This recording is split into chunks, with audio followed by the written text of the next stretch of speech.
কে ভাই?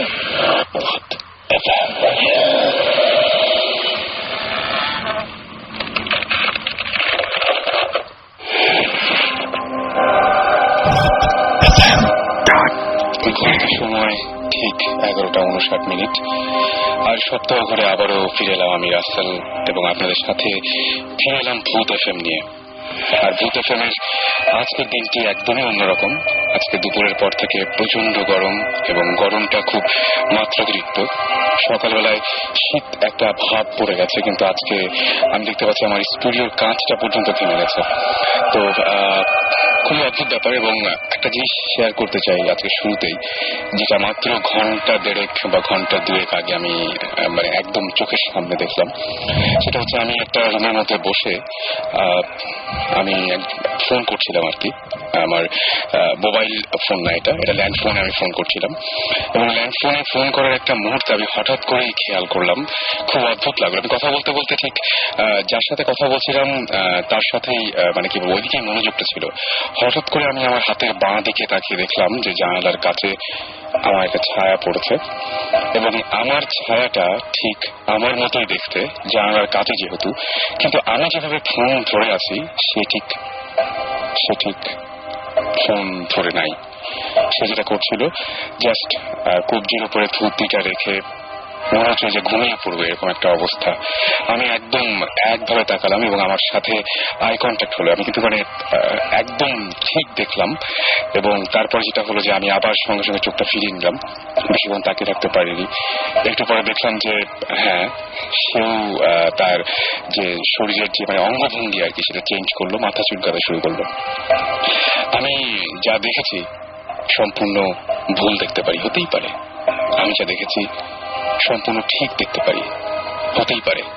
আপনি যখন ব্যস্ত থাকেন কোনো কিছু নিয়ে তখন নিশ্চয়ই আপনি এরকম খোঁজেন না আপনার প্রতিচ্ছবি বা আপনার ছায়াটা কিরকম পড়েছে বা আপনার ব্যাকগ্রাউন্ডে আয়নার পেছনে কি আছে। বাথরুমে কোনোদিন গেছেন, মানে গিয়ে দেখেছেন রাতের বেলায় গভীর রাতে শুধু নিজেকে দেখা ছাড়া অন্য কিছু, যে আপনার ব্যাকগ্রাউন্ড, আপনার পেছনের যে প্রেক্ষাপট, আপনার সেই বাথরুমের পেছনের দৃশ্যগুলো কেমন, সেখানে আসলেও আর কিছু ছায়া পড়ছে কিনা? হয়তো দেখেছেন, হয়তো দেখেননি, হয়তো দেখে থাকলে ভুল দেখেছেন, হয়তো দেখে থাকলে ঠিক দেখেছেন, কে বলতে পারে।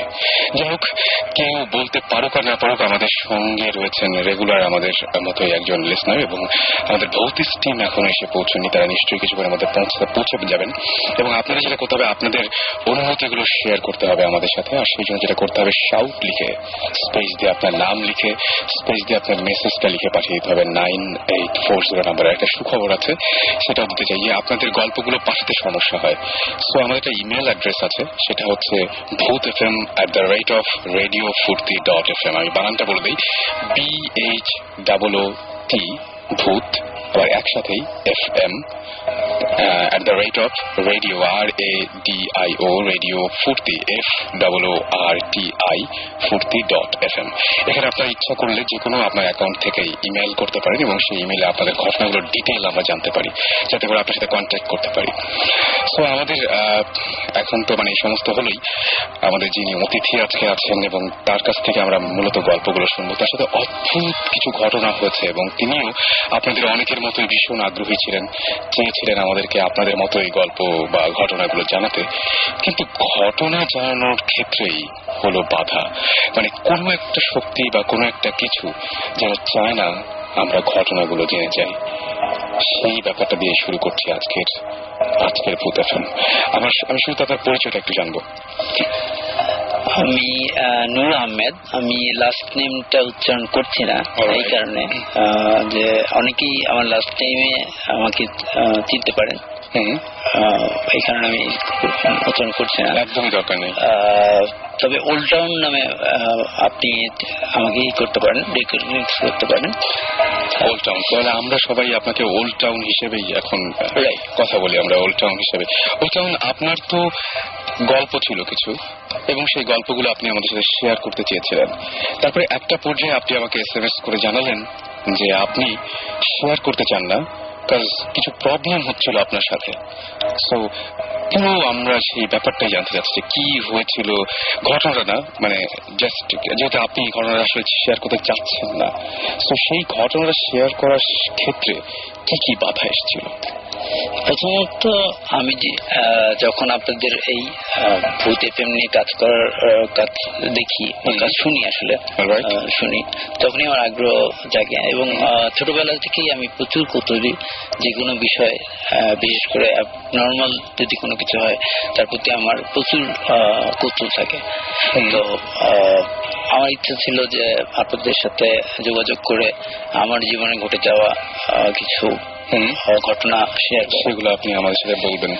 তো আমি প্রচুর SMS পাঠিয়েছি, অনেকভাবে, অনেক নাম্বার থেকে, অনেক অ্যাকাউন্ট থেকে, কিন্তু কোনোভাবেই সেটা রিচ করেনি, মানে আমাদের কাছে রিচ করে। রেডিও ফুটে যখন কেউ SMS করে সাধারণত তার কাছে একটা রিপ্লাই নোটিফিকেশন যায়, সেই নোটিফিকেশন গুলো আমি পাইনি। কিছু কিছু ক্ষেত্রে ঘটেছে যে আমি সকালবেলাতে পেয়েছি যে আমার SMS-টি যায়নি। আচ্ছা, এটা হতে পারে, খুবই স্বাভাবিক। তো আমি ডিসিশন নিলাম যে আমি কিছু লিখবো। আচ্ছা, লিখে তারপরে সেটা আপনাদের মানে কাগজ কলমে লিখবো। সেটা রাত ছিল এবং দিকে রাত অলমোস্ট 2টা বা 2:30 এরকম সময়টা। তো মজার ব্যাপার হচ্ছে যে একটা অ্যাপার্টমেন্টে আমি থাকছি, সেখানে পুরো ঘর খুঁজে আমি কোনো কাগজ কলম পাচ্ছি না। ডিসেন্ট একটা পেপার যেখানে লেখা যায়, কাগজ না কলম, কলম পাওয়া যায় না এরকম কিছু, কিন্তু ডিসেন্ট কাগজ এবং কলম কিছুই পাইনি। আচ্ছা, শেষে আমাকে ব্যবহৃত কিছু কাগজের উল্টো পাশে আমাকে লিখতে হয়েছে। তো আমি যখন লেখা শুরু করলাম, লেখার শুরুর আগে আমি শুরু করেছিলাম হচ্ছে যে আপনাদের প্রোগ্রামের যে ধারাটা, প্রথম দিকে আপনারা সায়েন্স এবং বিভিন্ন ধরনের যে যৌক্তিক দিকগুলো তুলে ধরছেন সেইগুলো ছিল, সেগুলো ভালো লাগছিল। কিন্তু পরবর্তীতে টার্ন নিচ্ছিল হচ্ছে গল্প শেয়ারিং, গল্প না আসলে মানে ঘটনার শেয়ারিং গুলোর দিকে। তো আমি ওই দিকে একটু মনোযোগ দিয়েছি। আচ্ছা, তারপরে এক সময় শুরু করলাম আমার অভিজ্ঞতা লেখার। আপনি সেদিন কাগজ কলম কিভাবে পেয়েছিলেন? আমি শেষ পর্যন্ত কাঠ পেন্সিল, আমার ছেলের পেন্সিল এবং অল্প কয়েকটা ব্যবহৃত কাগজ, মানে এক সাইডে লেখা আছে ইউজ করা হয়েছে, ওই ইউজ করা কাগজগুলো আমি ওখানে লিখেছি। আচ্ছা, তো এক সময় আমি দেখতে পেলাম যে, আমি শুনতে পেলাম যে আমার মোবাইলে একটা SMS আসছে।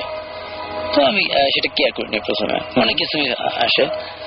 তো পরবর্তীতে দ্বিতীয়বার যখন আসলো, তো আমি সাধারণভাবে আমরা দেখি যে কে করেছে। তো ওই SMS-টা কোনো কি রিপ্লাই SMS ছিল বা এরকম কিছু? না। আচ্ছা, শুধু একটা ওয়ার্ড ইংরেজিতে লেখা NO, নো। কে পাঠিয়েছিল এটা? এটার কোনো সেন্ডার নেই। এটার কোনো সেন্ডার নাই, কিন্তু আপনার ইনবক্সে চলে আসলো এবং তখন আপনি লিখছিলেন, যখন আপনি ঘটনা লিখছিলেন তখন আপনার মোবাইলে কেউ SMS করে জানালো NO এবং সেটা কোনো সেন্ডার নাই, এবং আপনি নিজেও, আমি যদি জানি আপনি এই সমস্ত এই ব্যাপারে আপনি টেলিকমিউনিকেশনে আছেন, সুতরাং আপনার এই ব্যাপারটা ভুল হওয়া একেবারেই কোনো সুযোগ নেই। মানে সুযোগ একেবারে নেই আসলে, ঠিক না, মানে ইম্পসিবল। এক্স্যাক্টলি, কারণ ব্যাপারটা হচ্ছে এটা খুব সাধারণ একটা ব্যাপার যে সেন্ডারকে আপনি এটা বুঝতে পারবেন না। এবং পরবর্তীতে আমি অপারেটর যে আছে সেখানে আমার কলিগস আছে, এক্স কলিগস আছে, বন্ধু বান্ধব আছে, তাদেরকে দেখালাম। তো তারা আমাকে জাস্ট ইগনোর করছে, হচ্ছে যে আমি দুষ্টুমি করছি, যোগ করছি, একটা প্র্যাকটিক্যাল যোগ, যে আমি কোনোভাবে বানিয়ে সেটাকে ইন করে তাদেরকে দেখাচ্ছি। আচ্ছা, এই ধরনের একটা মানে reply। তাদের কাছে ব্যাপারটা ঠিক বোধগম্য হয়নি, তারা বুঝতে পারেনি আসলে যে কি হয়েছে ব্যাপারটা, রাইট? কারণ আমি কারণটা বলিনি যে কোথা থেকে এসেছে ভাই, আমি শুধু তাদেরকে জানতে চেয়েছিলাম যে এটার সেন্টার কি হতে পারে, কিন্তু তারা উত্তর দিতে পারেনি। ওকে। আর এর পরবর্তীতে যেটা হয়, সেই মোবাইলটা সম্পূর্ণ পানিতে পড়ে যায় আর কি, ড্রেনে। কিভাবে সেটা হয়? সেটা হয় হচ্ছে আমি বাইক রাইড করি, বাইক থেকে আমার উপরের পকেটে ছিল, তো কোন একটা ঝাঁকিতে সেটা কয়েকদিন বৃষ্টি প্রচুর হয়েছে। আপনি তার মানে ওটা রেখে দিয়েছিলেন যে দেখানোর জন্য, যে প্রমাণস্বরূপ, কিন্তু সেটা আমি আর দেখাতে পাচ্ছি না আজকে আপনাদের। ওকে ওকে। তারপর থেকে শুরু হলো আসলে ঘটনাগুলো। তারপরে আমি লেখাগুলো শেষ করলাম, কিন্তু ডিসিশন নিলাম হচ্ছে যে না, আমি সেই লেখাগুলো কিছু অংশ বাদ দিয়ে আপনাদের কাছে পৌঁছাবো। আচ্ছা, কিছু অংশ কেন বাদ দিবেন? কারণ ওই নোয়ের ব্যাপারের জন্য, যেহেতু এটা একটু মিস্টিরিয়াস হয়ে যাচ্ছে, তো ওই অংশগুলো বাদ দিয়ে আমি লেখাটা লিখে তৈরি করে রেখে আমি ঘুমিয়ে গেছি। তখন অলমোস্ট সকাল হয়ে গেছে, ভোরের আজান দিচ্ছে, ঘুমিয়ে গেছি। তারপরে পরের অনুষ্ঠানে মানে শুক্রবার ভূতিকম হয়, তো আমি বৃহস্পতিবারে সকালবেলা রওনা দিয়েছি বাসা থেকে ওই পেপারস গুলো নিয়ে রওনা দিয়ে সরাসরি আপনাদের স্টুডিওর আশেপাশে এসেছি, এবং প্রায় ঘন্টা খানিকের মতো আমি বিভিন্ন অলিগলি বিভিন্ন জায়গায়। আপনি আমাদের এখানে আসতে চেয়েছিলেন আসলে? আমাদের উদ্দেশ্য ছিল হচ্ছে লেখাটা পৌঁছে দেওয়া, কিন্তু কোনোভাবেই আমি বুঝতে পারতেছিলাম না যে আমি কি কারণে এসেছি। মানে আপনি জাস্ট ভুলে গেছেন যে কেন আপনি এখানে এসেছেন, বা কেন আপনি আমাদের অফিস খুঁজছেন।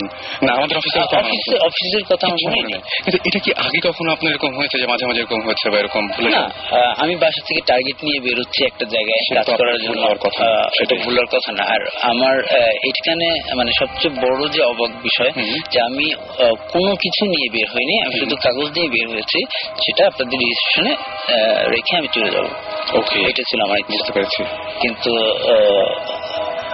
আমি কোনো দিশা পাইনি, তাই আমি ফিরে গেলাম। বুঝতে পারছি। ফিরে যাওয়ার পরে তখন আমার মনে হলো যে আমি তো আসলে কাগজগুলো পৌঁছে দেওয়ার জন্য গিয়েছিলাম। মানে তখন আমি রিয়েলাইজ করতে শুরু করলাম যে আসলে এটা কি হচ্ছে।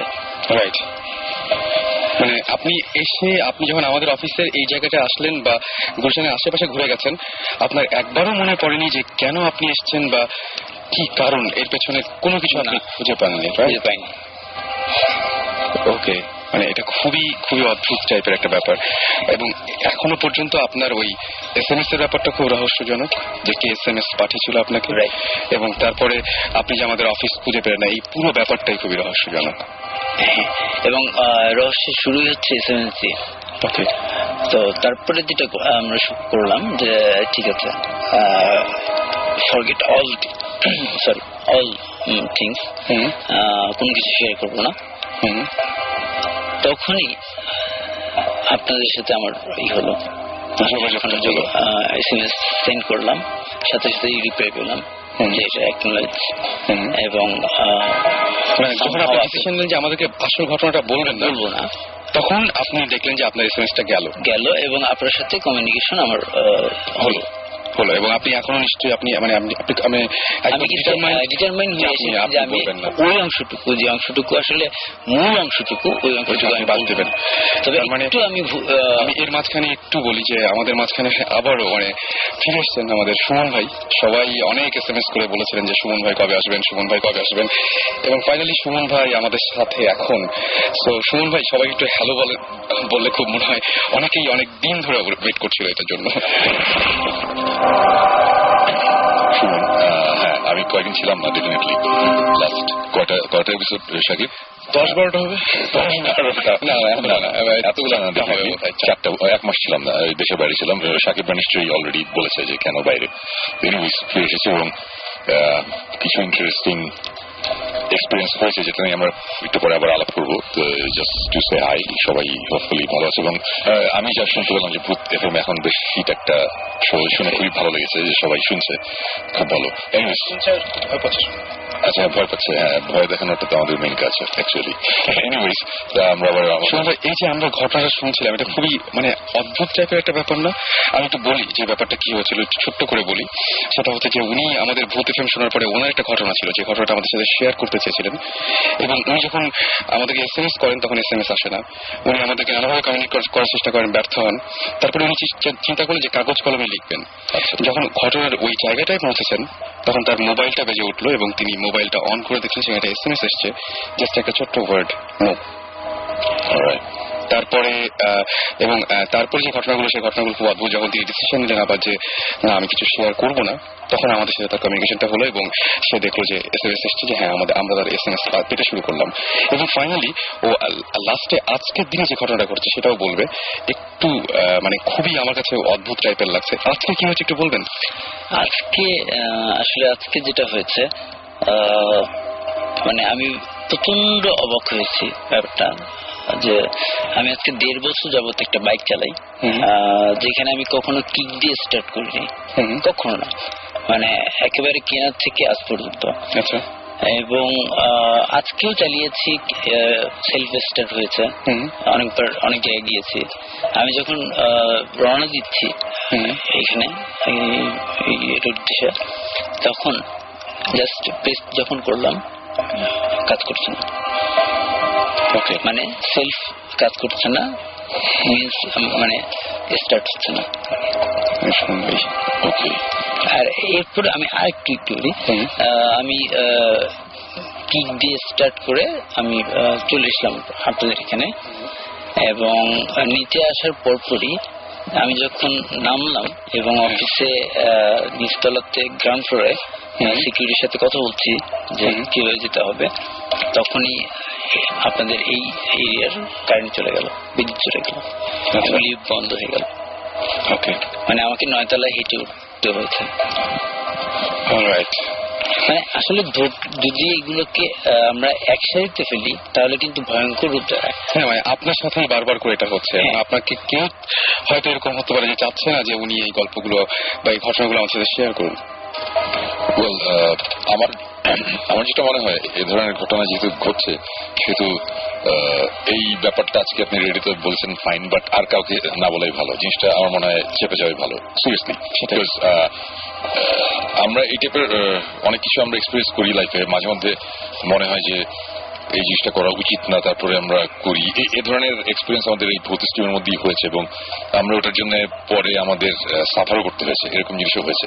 সো যেটা বলবো যে আপনি তো মেইন ঘটনাটা বললেন না, ফাইন বলার দরকারও নাই, আমরাও চাই না আপনার বলুন, সবকিছু সবার জানার দরকার নাই। এবং আমার মনে হয় জিনিসটা আর কাউকে না বলাই ভালো, জিনিসটা অ্যাভয়েড করেন, জিনিসটা এখানে শেষ করে দেন আর কি। বিকজ মাঝে মধ্যে লাইফে তো কত কিছু আমরা এক্সপ্লেন করতে পারি না উল্টো পাল্টা, তো কি দরকার আরেকটা আনএক্সপ্লেন জিনিস লাইফে আনা। আমার সেটাই মনে হয় যে সেটাই। আমাদের সাথে জিবরান ভাই এসেছেন এবং সাকিব ভাই পৌঁছে গেছেন, সবাই আজকে এখন আমাদের সাথেই রয়েছেন। শুনবে এখন তাহলে আমরা কি করা যেতে পারে, কি করবো? ওয়েল, প্রথমেই যেটা মানে good to be here again, মানে আবার ফুল ভূত স্টিমের সাথে আবার ভূত এফএমে এসে অনেক ভালো লাগছে। একটা মাস অ্যাকচুয়ালি আমি গিয়েছিলাম ভূতের কাজই, বাট আমার দুটো কাজ ছিল, কাজ দুটোর মাঝখানে অনেক বড় একটা গ্যাপ ছিল, যে কারণে আমি আসতে পারছিলাম না। তো আমার এখন তারপরে যদি আমি 1 সপ্তাহের মধ্যে একটা কাজ ছেড়ে আবার ঢাকায় এসে আবার 2 সপ্তাহ পরে যাই, ওটা আমার জন্য খুব একটা ভালো সলিউশন না আর কি। তো সেই কারণে মাঝখানে আমি 2 সপ্তাহ ছিলাম, কোনো কাজ ছিল না, বাট দেন এগেন লাস্টে আবার একটা কাজ ছিল, সিরিয়াস দরকারি একটা জিনিস ছিল, ওটাও সেরে এসেছি। তো মোটামুটি এখন এতটুকু বলতে পারি আমরা যে আমাদের একটা ইনভেস্টিগেশনের একটা বড় একটা পার্ট আমরা মোটামুটি সলভ করতে পেরেছি, এবং যাবতীয় এক্সপিরিয়েন্সও এখানে হয়েছে, খুবই ইন্টারেস্টিং। এগুলো নিয়ে ডেফিনেটলি আজকে আমরা আলাপ করবো একটু পরে। ওকে, সাকিব ভাই। আমি তো বারবার করে বলছি সুমন ভাই আসলে আমি আর কোনো কথা বলবো না, আমি একদম আমি আজকে জাস্ট নীরব দর্শক। As I said, মানে হয়তো সুমন ভাই 4-5টা শো মিস করেছেন, বাট আমার কাছে মনে হচ্ছে 12-14টা শো অনেক কথা বলতে হয়েছে। আপনার পরিচয়টা আমি আসলে নূর আহমেদ বলেই পরিচিত। আমি SMS সাধারণত পাঠাই হচ্ছে ওল্ড টাউন নামে। আচ্ছা আচ্ছা, ওল্ড টাউন নামে পাঠাই। আমি টেলিকমিউনিকেশন নিয়ে কাজ করি, মেইনলি হচ্ছে নেটওয়ার্কিং। ও আচ্ছা আচ্ছা, নাইস নাইস। তো ওইটাই উনি বলছিলেন যে এটা আমার ভুল হতে পারে না যে আমি একটা SMS কে পাঠালো এটা সে বুঝবেন। আমাকে যখন বারবার করে এটাই বলছিল যে যখন তার সাথে আমার ফোনে কথা হচ্ছিল তখন তিনি বারবার করে বলছিলেন যে এটা তো আমার না বোঝার কোনো কারণ নেই। আমার খালি সুমন ভাই যেটা বললেন যে এই জিনিসটা না বলাই বেটার বা শেয়ার না করাটাই বেটার। সুমন ভাই রাইট। আমরা কয়েকদিন আগে আমাদের দেশ একটা সবার উপর দিয়ে ঝড় গেছে একটা, বিকজ একটা জিনিস আমরা বুঝছিলাম যে এটা করা ঠিক হবে না, মানে ভূতিষ্ঠ কাজ। তারপরে করেছি, করে একটু আমাদের বেশ ঝড় গিয়েছে। কিন্তু আমার তো মনে হয় যে শেয়ার করাই ভালো। মানে আমি বলি কেন বিকজ ভূত জিন যেটাই বলি, ওদের যখন আমাদের সাথে একটা রিলেশনশিপ হয়ে যায়, ওই রিলেশনশিপে ওরা যদি ডমিনেন্স নিয়ে নেয় তখন কিন্তু একটা প্রবলেম হয়। অ্যান্ড আই ফিল ওই ডমিনেন্স কমানোর জন্যই তখন একটু প্যারা খেয়েও যদি কিছু একটা করা যায় ওটা কিন্তু বেটার। আপনি কিছু একটা বলেন তো। আমি বুঝতে পারছি তুমি যে পয়েন্ট থেকে বলছো, বাট ব্যাপারটা হচ্ছে যে এখন এই যে প্যারা খাওয়া এই ওয়ার্ডটা ইউজ করি, এখন প্যারা খাওয়াটাকে কিভাবে নিতে হবে সেটা হচ্ছে কথা। আমরা কিন্তু জানি না কে সেটা হ্যান্ডেল করবে। ছোটবেলায় আমি যখন অনেক ছোট স্কুলে ছিলাম তখন একবার আমাদের দেশে বাড়ি গিয়েছিলাম, ওইখানে একটা শ্মশান ঘাট ছিল ওটা ইয়ের পাশে। তো আমার ফ্রেন্ডরা গিয়েছিল আমার সাথে। আচ্ছা, ওরা বললো যে বাজি লেগে আমি যেতে পারবো কিনা ওখানে থাকতে। আচ্ছা, আমি রাতে গিয়েছিলাম, আমি অনেক ভয় পেয়েছিলাম, বাট আমি গিয়েছিলাম। বাট মানে এখন যদি বলতো ডেফিনেটলি বলবো যে আমি যাবো, বা এখন যদি আমাকে এই ভূত বলি বা জিন বলি অথবা সুপার ন্যাচারাল কোনো এন্টিটি কেউ যদি আমাকে কিছু করতে মানা করে, আমি অবশ্যই ওটা করবো। আচ্ছা, আমি করবো, কজ আমার নিজের উপর অতখানি কনফিডেন্স আছে যে আমি এটা হ্যান্ডেল করতে পারবো। কজ অনেক বাজে জিনিস আমরা লাস্ট 1.5 বছরে হ্যান্ডেল করেছি। ওকে, কিন্তু সবাই তো অ্যাকচুয়ালি যাদের এটা প্রথম এক্সপিরিয়েন্স তারা তো অ্যাকচুয়ালি জানে না এটা হ্যান্ডেল করা তার পক্ষে পসিবল কিনা। অনেকে তো অনেক ছোটখাটো ব্যাপারেও হয়, মানে ভয় পায়। মানে আমি আমার নিজের পার্সোনাল একটা কথা বলি, টাওয়ার অফ সাইলেন্স একটা গল্প, এই গল্পটা বলা হয় নাই। এটা অনেক আগে একটা গল্প শুনেছিলাম। গল্পটা ছিল এরকম, এটা একটা গল্প, মানে এটা সত্যি ঘটনা, বাট আমার শোনা আরেকজনের কাছ থেকে। এটা আমি খুব ওয়েক ভাবে ঘটনাগুলো জানি, ডিটেল আমি জানি না, যতখানি মনে আছে বলছি। ইউরোপের কোন একটা কান্ট্রিতে কোন একটা জার্নালিস্ট, সে একটা গ্রামের একটা রিচুয়াল আছে, রিচুয়ালটা নিয়ে একটা মানুষ মারা গেলে তারা ডেড বডি কিভাবে করে আর কি, হ্যাঁ, এটা নিয়ে একটা স্টোরি লিখতে যাবে আর কি। তো ঘটনাটা হচ্ছে যে একটা গ্রামে একটা টাওয়ার আছে, লম্বা একটা উঁচু টাওয়ার টাইপের, মানে ইট দিয়ে বানানো একটা লম্বা একটা কিছু। ওটার ভিতর, ওটার নাম হচ্ছে টাওয়ার অফ সাইলেন্স। আচ্ছা, তো এই টাওয়ার অফ সাইলেন্স এর ভেতর কেউ যদি মারা যায় তখন ওর ডেড বডিটা ভিতরে একটা বেদি টাইপের আছে, ওখানে ডেড বডিটা রেখে তারপর চলে আসে। আচ্ছা, ডেড বডিটা ওইখানেই থাকে, ওরা অ্যাকচুয়ালি কবর দেয় না, তাহলে এইভাবেই রাখে।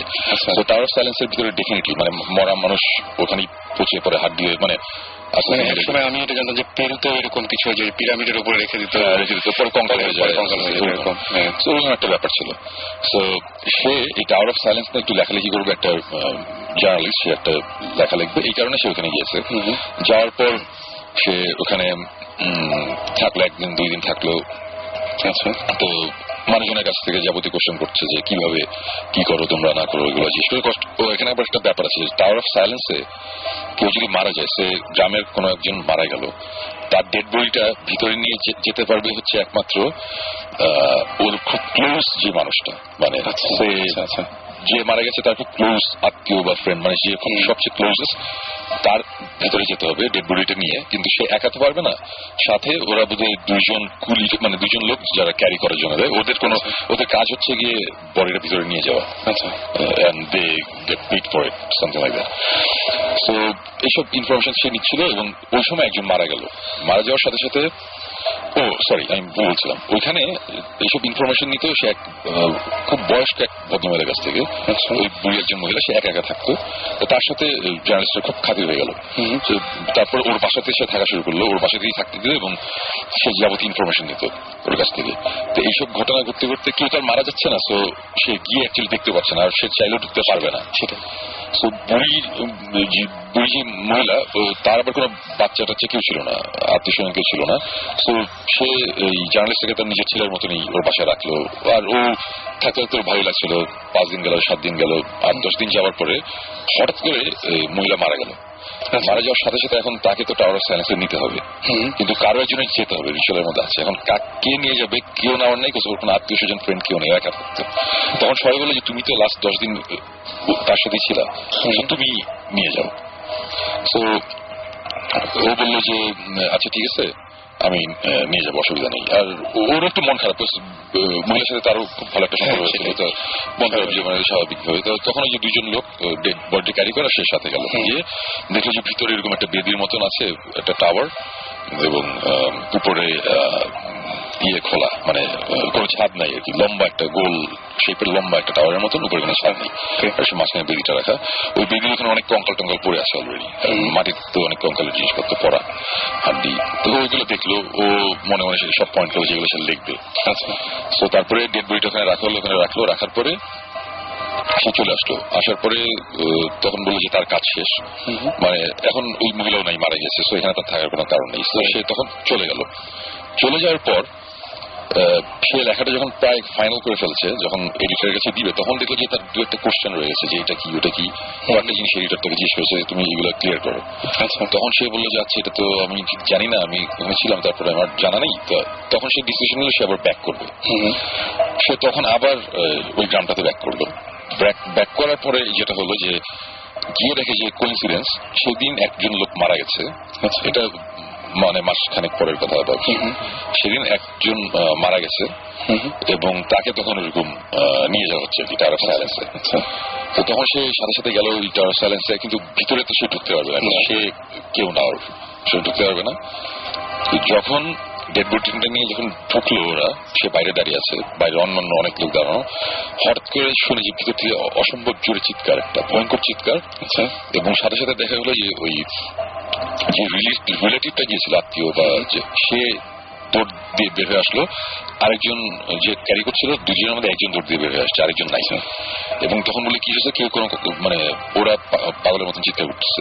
তখন সে তো এগুলা কুসংস্কার একটু কম বিশ্বাস করে, সে এসেছে শহর থেকে, আর একটা গ্রাম। সে তখন দৌড় দিয়ে সে ভিতরে ঢোকার পরের সিনটা হচ্ছে যে দেখা যে বেদির উপরে যে মহিলাটা মারা গিয়েছিল সে বসে আছে, তার দিকে তাকানো, তার দিকে মুখ ঘুরানো এবং বসা, এবং তার কোনো চোখ নাই, মানে তাকানো মানে ফেসটা তার দিকে, এবং চামড়া টামড়া সব গোলে টোলে, মানে পুরো মানে হাড্ডি দেখা যাচ্ছে হালকা, সে বসে আছে পুরো স্ট্রেট ভাবে। ওটা দেখে তখন সে ফেইন্ট হয়ে যায়। তারপরের ঘটনাটা সে যে আমাকে বললো যে লাস্টের ঘটনাটা হচ্ছে যে তার 3-4 দিন পরে তার জ্ঞান ফিরে, সে শহরে একটা হসপিটালে, এবং সে তারপরে টাওয়ার অফ সাইলেন্সের এই ঘটনাটা লিখেছিল। সে আর ডিটেল আর এটা নিয়ে এক্সপেরিমেন্ট করেনি। সো এই গল্পটার কথা এখন এই কারণে বললাম যে এই যে ওই 2 জন যে ডেড বডি নিয়ে ঢুকেছিল, একজন কিন্তু ওখানে মারা গেছে। সে যখন দেখছে যে তাদের পরিচিত এই মহিলা মারা গিয়েছে কয় মাস আগে, সে ওখানে বসে আছে, তাদের দিকে তাকিয়ে আছে। সো একজনের সাথে সাথে হার্ট অ্যাটাক হয়ে গেছে কিন্তু, আর একজন দৌড়ে বের হয়ে আসছে, আর সে কিন্তু ফেইন্ট হয়ে গেছিল। সে কিন্তু অনেক শিক্ষিত, সে অনেক কিছু ভয় পেয়ে পাশে। সো এই গল্পটা বলার কারণে এটাই যে একজন মানুষ এইসব ধরনের সিচুয়েশন কিভাবে নিবে আমরা কিন্তু বলতে পারি না, মানে এক একজন এক এক ভাবে নেয়। আমি একটা ছোট্ট ঘটনা বলি যে আমাদের দেশের বাড়ির ওদিকে 71-এর পরে, এটা আমি এর আগের এপিসোডে বলেছিলাম নাকি আমার মনে নাই। আচ্ছা, যুদ্ধের পরে একটা সময় আমাদের গ্রামে জঙ্গলের মধ্যে দেখা যেত যে একটা আলো নাড়াচাড়া করে এবং একটা মেয়ের কান্নার আওয়াজ পাওয়া যায়, একটা আলো ঘুরে বেড়ায়। এটা নিয়ে সবাই অনেক ভয় পেত। তারপরে আমার বাবা তারপরে আমার চাচা, এরা কয়েকজন মিলে গ্রামে ওখানকার কিছু লোক নিয়ে তারা এটা ইনভেস্টিগেট করতে পারবে যে কি ব্যাপার। তারপর বের হয় যে ওখানে একটা মহিলা ছিল যার 70 তার ছেলেটা মারা গিয়েছিল। মারা যাওয়ার পরে মহিলা একটু পাগল টাইপের হয়ে গেছিল। সে রাতে হারিকেন নিয়ে তার বাচ্চাকে খুঁজতো আর কাঁদতো। তো মানুষজন কিন্তু এটা দেখে অনেক ভয় পেয়েছে, অনেকে ফেইন্ট হয়ে গেছে, অনেক কিছু হয়েছে। এটা কিন্তু কোনো ঘটনাই না, খুব সিম্পল একটা ঘটনা, খুবই ন্যাচারাল, খুবই দুঃখজনক একটা ট্র্যাজিক একটা ঘটনা, কিন্তু মানুষজন কিন্তু এতেও ভয় পায়, অথচ কিছুই নেই। সো কে কিভাবে কোন জিনিসে ভয় পাবে এটা আমরা বলতে পারি না। যেই কারণে আমি বলছি যে কারো যদি এই ধরনের কোন একটা এক্সপিরিয়েন্স হয় এবং তার যদি কোনো কারণে মনে হয় যে এটা আমাকে কোন একটা সাইন দিচ্ছে বা কেউ আমাকে ইনডিরেক্টলি বলছে যে তুমি এটা করো না, যদি মনে হয় যে না এটা আমার করার হ্যান্ডেল আমি করতে পারবো নাকি সন্দেহ আছে, তাহলে করার দরকার নেই। আর যদি মনে হয় যে না মুসলমান নিয়ে পারবো তাহলে করুক, এটা তার ব্যাপার। বাট আমি বলবো যাদের সন্দেহ আছে এটা নিয়ে না ঘাটাঘাটি করাই ভালো। সেটা মনে হয়, কারণ আমার মনে হয় একবার নিজেকে যদি প্রুফ করতে পারে যে আমি এটা হ্যান্ডেল করতে পারবো তাহলে করুক, কোনো অসুবিধা। আমরা কিভাবে আমরা ভৌত স্কিমটা তো এভাবে শুরু হয়েছিল যে ওলটা আপনার কি মনে হয় করতে পারবেন? আপনি কি মনে হচ্ছে যদি আপনাকে জিজ্ঞেস করি যে আলটিমেটলি আপনি বলুন যে আসলে এরকম অভিজ্ঞতা বিভিন্ন সময় হয়েছে, তো ওগুলো আমি ট্যাকেল করেছি এবং ট্যাকেল করেই এখানে আসা। তাহলে বলেন চলে তো আসছেন, আর কি হবে?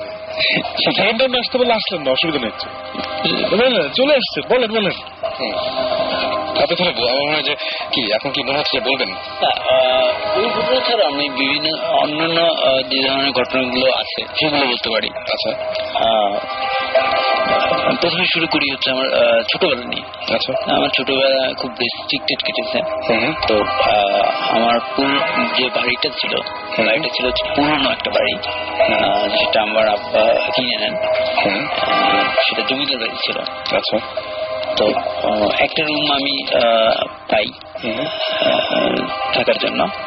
তো সেই তখন ক্লাস 6 বা 7 এইরকম সময়টুকু। আচ্ছা, তো সেই সময়টা আসলে বয়সন্ধিকাল, অনেক ধরনের চেঞ্জ হয়, অনেক ধরনের দুষ্টমি বা তো যেটা হতো আমার যে কোনো কারণে কোনোভাবে যদি আমি কোনো কাজ করতাম বাইরে, যেটা আসলে আনএক্সপেক্টেবল টু ইয়ঙ্গার বড়দের, আপনাদের যারা সিনিয়র ছিল, আমি ওই রাতে ঘুমানো আমার পক্ষে ওই রকম সম্ভব হতো না।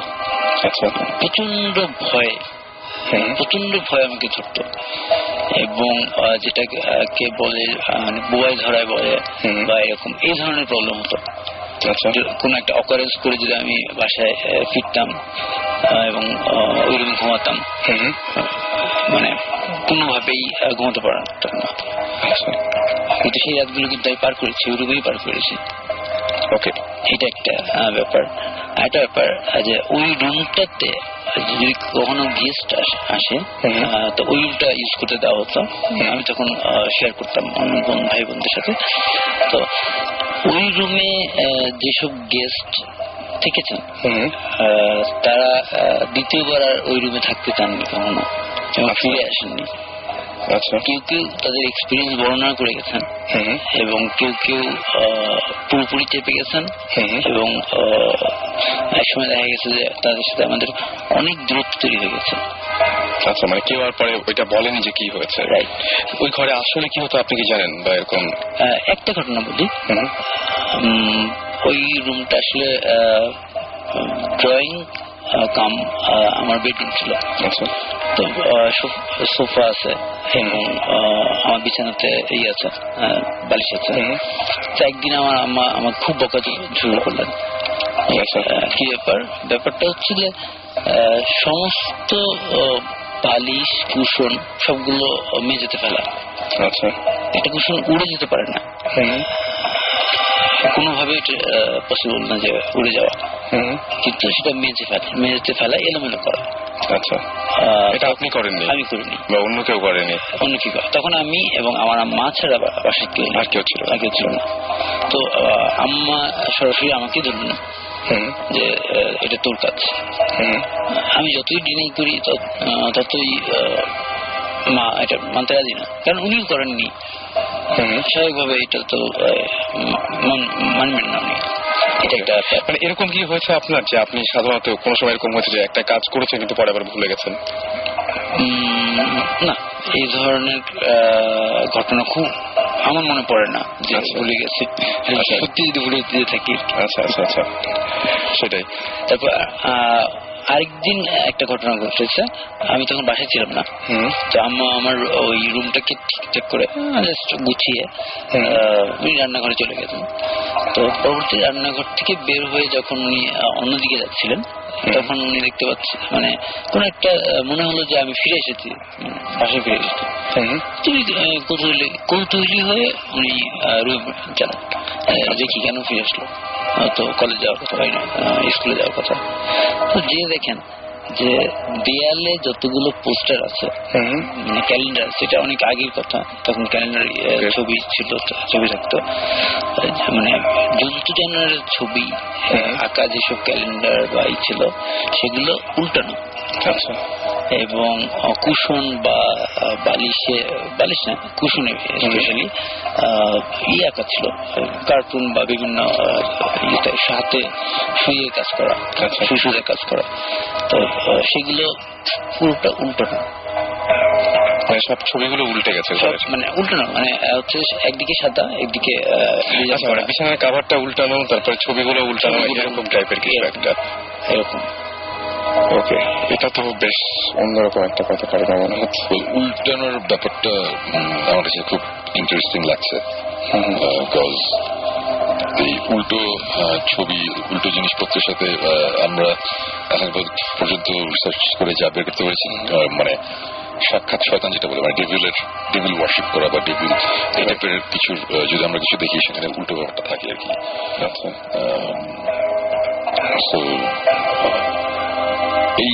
এই যে বাসাটাই ঘটনাটা ঘটেছিল, ওই বাসাটা কি এখনো আছে? আনফরচুনেটলি আসলে ওটা ভেঙে ফেলা হয়েছে। এবং মজার জিনিস হচ্ছে যে আমি এখন যে অংশ আছি ঠিক ওই জায়গাটাতেই ফিরে এসেছি। আচ্ছা, মানে আমি অনেকদিন দেশের বাইরে, ঢাকার বাইরে বিভিন্ন জায়গায় পোস্টিং ছিলাম, কাজে গেছিলাম। তারপরে এখন নতুন করে বিল্ডিং করা হয়েছে, অ্যাপার্টমেন্ট করা হয়েছে। তো যে অংশটুকু, যে বেডরুমটা অ্যালোকেট করা হয়েছে আমাকে, ওটাই ওই পজিশনে আমি। আচ্ছা, ওইখানেই এখন অ্যাপার্টমেন্ট উঠেছে এবং আপনার যে রুমটা হচ্ছে ওই আগের বাসা ছিল ওই জায়গায়। আচ্ছা, আপনি কোন ফ্লোরে আছেন এখন, আর আগে ওই বাসাটা কোন ফ্লোর ছিল? আমি আছি এখন 3rd ফ্লোরে, 4 তলাতে। আগে বাসাটা কি একতলা ছিল না দোতলা ছিল? 3 তলা ছিল। 3 তলা ছিল। আপনি নিচের তলায় কে থাকে এখন? কে থাকে মানে নাম জানা দরকার নেই, এই মুহূর্তে হচ্ছে ডুপ্লেক্স। আচ্ছা, নিচে হচ্ছে আম্মা এবং আমার ছোট। এখন ওখানে কোনো সমস্যা হয় না নাকি? এখন এই ধরনের কোনো মানে সরাসরি কোনো সমস্যা হয় না। কিন্তু যে সমস্যাগুলো হলো সেই সমস্যাগুলো কিন্তু বাসাতেই হয়েছে, যে লিখতে গিয়ে কাগজ কলম খুঁজে না পাওয়া, তারপরে লেখার মাঝখানে SMS পাওয়া, এগুলো কিন্তু আবার ওইখানেই হচ্ছে। এই টাইপের জিনিসপত্র তো অ্যাকচুয়ালি কি বলবো, আমি যেটা বলবো যে এই টাইপের সিনারিও আমাদের মানে এরকম হয়েছে যে আমরা স্পেসিফিক একটা বাসাতে যাচ্ছি ইনভেস্টিগেশনের কারণে, আমরা যাব কিন্তু আমরা অনেক সিগন্যাল পেয়েছি যে না এখানে যাওয়া ঠিক না। এই ধরনের ঘটনা কিন্তু আমাদের মধ্যেই হয়েছে। ইভেন এরকম একদিন ঘটনা ঘটেছে যে জিব্রানের মা আন্টি উনি কল দিয়ে বলেছে বাসায় আসতে। আমরা তখন যাচ্ছিলাম এক স্পেসিফিক একটা জায়গায়। তারপরে বাসায় যাওয়ার পরে উনি বলেছে দেখো বাবা তোমরা তো এরকম খারাপ একটা জায়গায় যাচ্ছ। ফার্স্ট ইনভেস্টিগেশন, রাইট, আমাদের ফার্স্ট ইনভেস্টিগেশন, অফিসিয়াল ইনভেস্টিগেশন। আমরা যাচ্ছিলাম, তখন আঙ্কেল কল দিয়ে বললো যে আসতে গেলাম, আন্টির সাথে কথা হলো। আন্টি বললো যে উনি একটা স্বপ্ন দেখেছে, স্বপ্নটা কি উনি এখনো আমাদের বলেনি। বাট উনি এই কথা বলে যে স্বপ্নটা কি বাবা এটা আমি তোমাদের বলতে পারবো না, বাট আমি এতটুকু জানি তোমরা একটা খারাপ জায়গায় যাচ্ছ, সো তোমাদের প্রিকশন নেওয়া উচিত, তোমরা এখন ওখানে যাও না। তোমরা উনি একটা স্পেসিফিক একটা জায়গার কথা বলেছিল যে ওখানে একজন লোক আছে, তার সাথে গিয়ে দেখা করো। আমি স্বপ্নে কোনো একটা সিগন্যাল বা কিছু একটা পেয়েছে। এবং জিনিসটা আমরা সিরিয়াসলি নেই ওই কারণে না, জিনিসটা খুব ইন্টারেস্টিং লেগেছিল দেখে আমরা পরবর্তীতে ওই বাসায় না গিয়ে আমরা অন্য জায়গায় গিয়েছিলাম। আচ্ছা, এবং এই স্পেসিফিক যে বাসাটার কথা বলছি, এই বাসায় সেকেন্ড টাইম আমরা যখন যাওয়ার অ্যাটেম্প নিলাম, তখন হাইওয়েতে রাত 12টার সময় আমাদের গাড়ি নষ্ট হয়ে যায়। সারা রাত আমরা একটা জঙ্গলের ভিতরে বসেছিলাম। অনেক অনেক ঘটনা আছে, এগুলো আমাদের সামনে এপিসোডে দেখা যাবে। বাট এই ধরনের সাইন, এই ধরনের সিগন্যাল আমার মনে হয় মাঝে মধ্যে আমরা পাই। এখন আমরা কে এটা কিভাবে নিব সেটা হচ্ছে তার নিজের ব্যাপার। বাট আমাদের লেটলি আমাদের যেসব এক্সপিরিয়েন্স হয়েছে আমরা খুবই সিরিয়াস ভাবে জিনিসটা খুবই সিরিয়াস ভাবে নিই, যে কারণে আমরা তো এই টাইপের ঘটনা ঘটলে তখন আমরা বলি যে একটু আগে থেকে একটু প্রিকশন নিয়ে রাখা ভালো, মানে প্রিকশন নেওয়ার দরকার আছে। আমরা সিরিয়াসলি নেই, but we also do it, but because আমরা হচ্ছে ভৌতিস্ট। হ্যাঁ, আমরা এখন আমার প্রফেশনাল, না প্রফেশনাল বলি আর যে বলি, মানে আমার কথা একটা সেটা হচ্ছে যে আমরা জিনিসটা করছি এটা আমরা দেখি আমরা করছি। আমি এখন আমরা যদি বলি যে এখন সবাই করো তাহলে হবে না, অ্যাবসলিউটলি নট, বিকজ আপনি মানে we are all single unfortunately, and you know we আমাদের প্রথম থেকেই লাইফস্টাইল একটু ডিফারেন্ট ছিল। আমরা আসলে এরকম রেসপন্সিবল বা সকালে অফিস যাই ওরকম না আমরা কেউ। মানে আমার কথা হচ্ছে না, কালকে ধরেন তিনজন গায়েব হয়ে গেলাম, তেমন কিছু হবে না, তেমন কিছু হবে না, একটা অ্যালবাম পাবে না আর কি। না হচ্ছে জোকস সাইড, মানে আমি যেটা বলতে চাইছিলাম যে সবার তো অ্যাকচুয়ালি এগুলা করা পসিবল না, সবার রাতের পর রাত সবার টাইমও নেই, এটা পসিবল না। সো এখন এই টাইপের জিনিসপত্র হলে আমার মনে হয় যে যদি নিজের উপর কনফিডেন্স থাকে তাহলে আগানো উচিত, আর না হলে আমার মনে হয় জিনিসটা খুব ভালো হয় যদি আমাদের কাছে ট্রান্সফার। মানে আমরা রেডি, আমরা যে কোনো জায়গায় যেতে রাজি আছি, আমাদের কোনো সমস্যা নাই। আমরা এরকম একটা কুয়ার নিচেও আমরা নেমেছি যেখানে মানুষজন নামলে নাকি আর উঠে না, মারা যায় ভিতরে। আচ্ছা, আমাদের অক্সিজেন সিলিন্ডার মাস্টার্স নিয়ে আমাদের নামতে হয়েছে, কিন্তু আমরা নেমেছি দেখার জন্য যে কমিউনাল অ্যাকচুয়ালি কি। আমি নামছিলাম, ওই ব্যাপারটা হচ্ছে ওইটাই যে আমরা করছি ফাইন, মানে আমরা নিজেদের ঢোল নিজে পিটানোর জন্য এগুলো বলছি না, বলছি যে অ্যাকচুয়ালি একটু হলে এক্সপিরিয়েন্স থাকা উচিত এইসব জিনিস হ্যান্ডেল করতে। ওনাকে আমি এই কারণে জিজ্ঞেস করলাম যে উল্টা ছবি উল্টা ছবি কিন্তু এই টেবিলের সাইন এগুলো। সো এখন কিছু হয় নাকি? এখন যদি এই ছোটখাটো ওই যে এই ইয়ে খুঁজে না পাওয়া এগুলা ছোটখাটো এগুলো নিয়ে কোনো সমস্যা নাই, বা হলে এগুলো জাস্ট প্রথম দিককার একটা সাইন, এটা নিয়ে ফার্দার প্রসিড না করলেই চলবে, মনে হয় না প্রবলেম।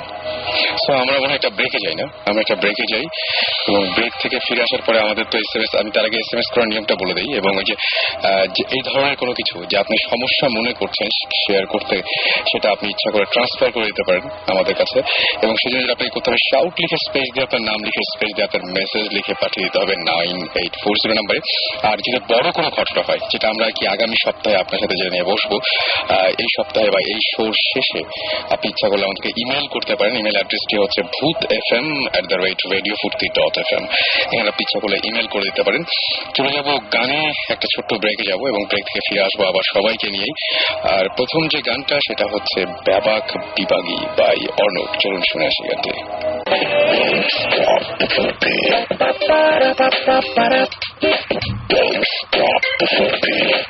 Radio Furti 88.0 FM.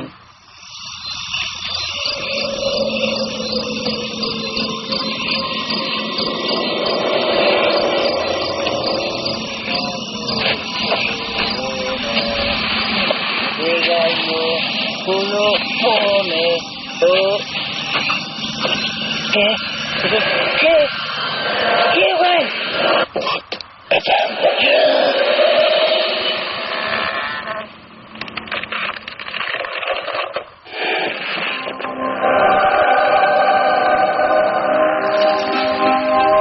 আসলাম আরো একবার আমি রাসেল, এবং শুনছেন সবসময় রেডিও ফুর্তি, চলছে ভূত FM। আর ভূত FM এ SMS তো বেশ কিছু আছে, তবে তার একটা ফোন কল নিব। আর এই মুহূর্তে আমাদের সাথে ফোনে রয়েছেন, তার নামও রাসেল, তার সঙ্গে আমরা একটু কথা বলি। এবং আমি বলি যে আমাদের সাথে এখন জিবরান ভাই, সাকিব ভাই এবং সুমন ভাই সবাই আছেন, আপনাকে সবাই শুনতে পাচ্ছেন। হ্যালো। জি হ্যালো। হ্যালো, হ্যাঁ জি, কেমন আছেন?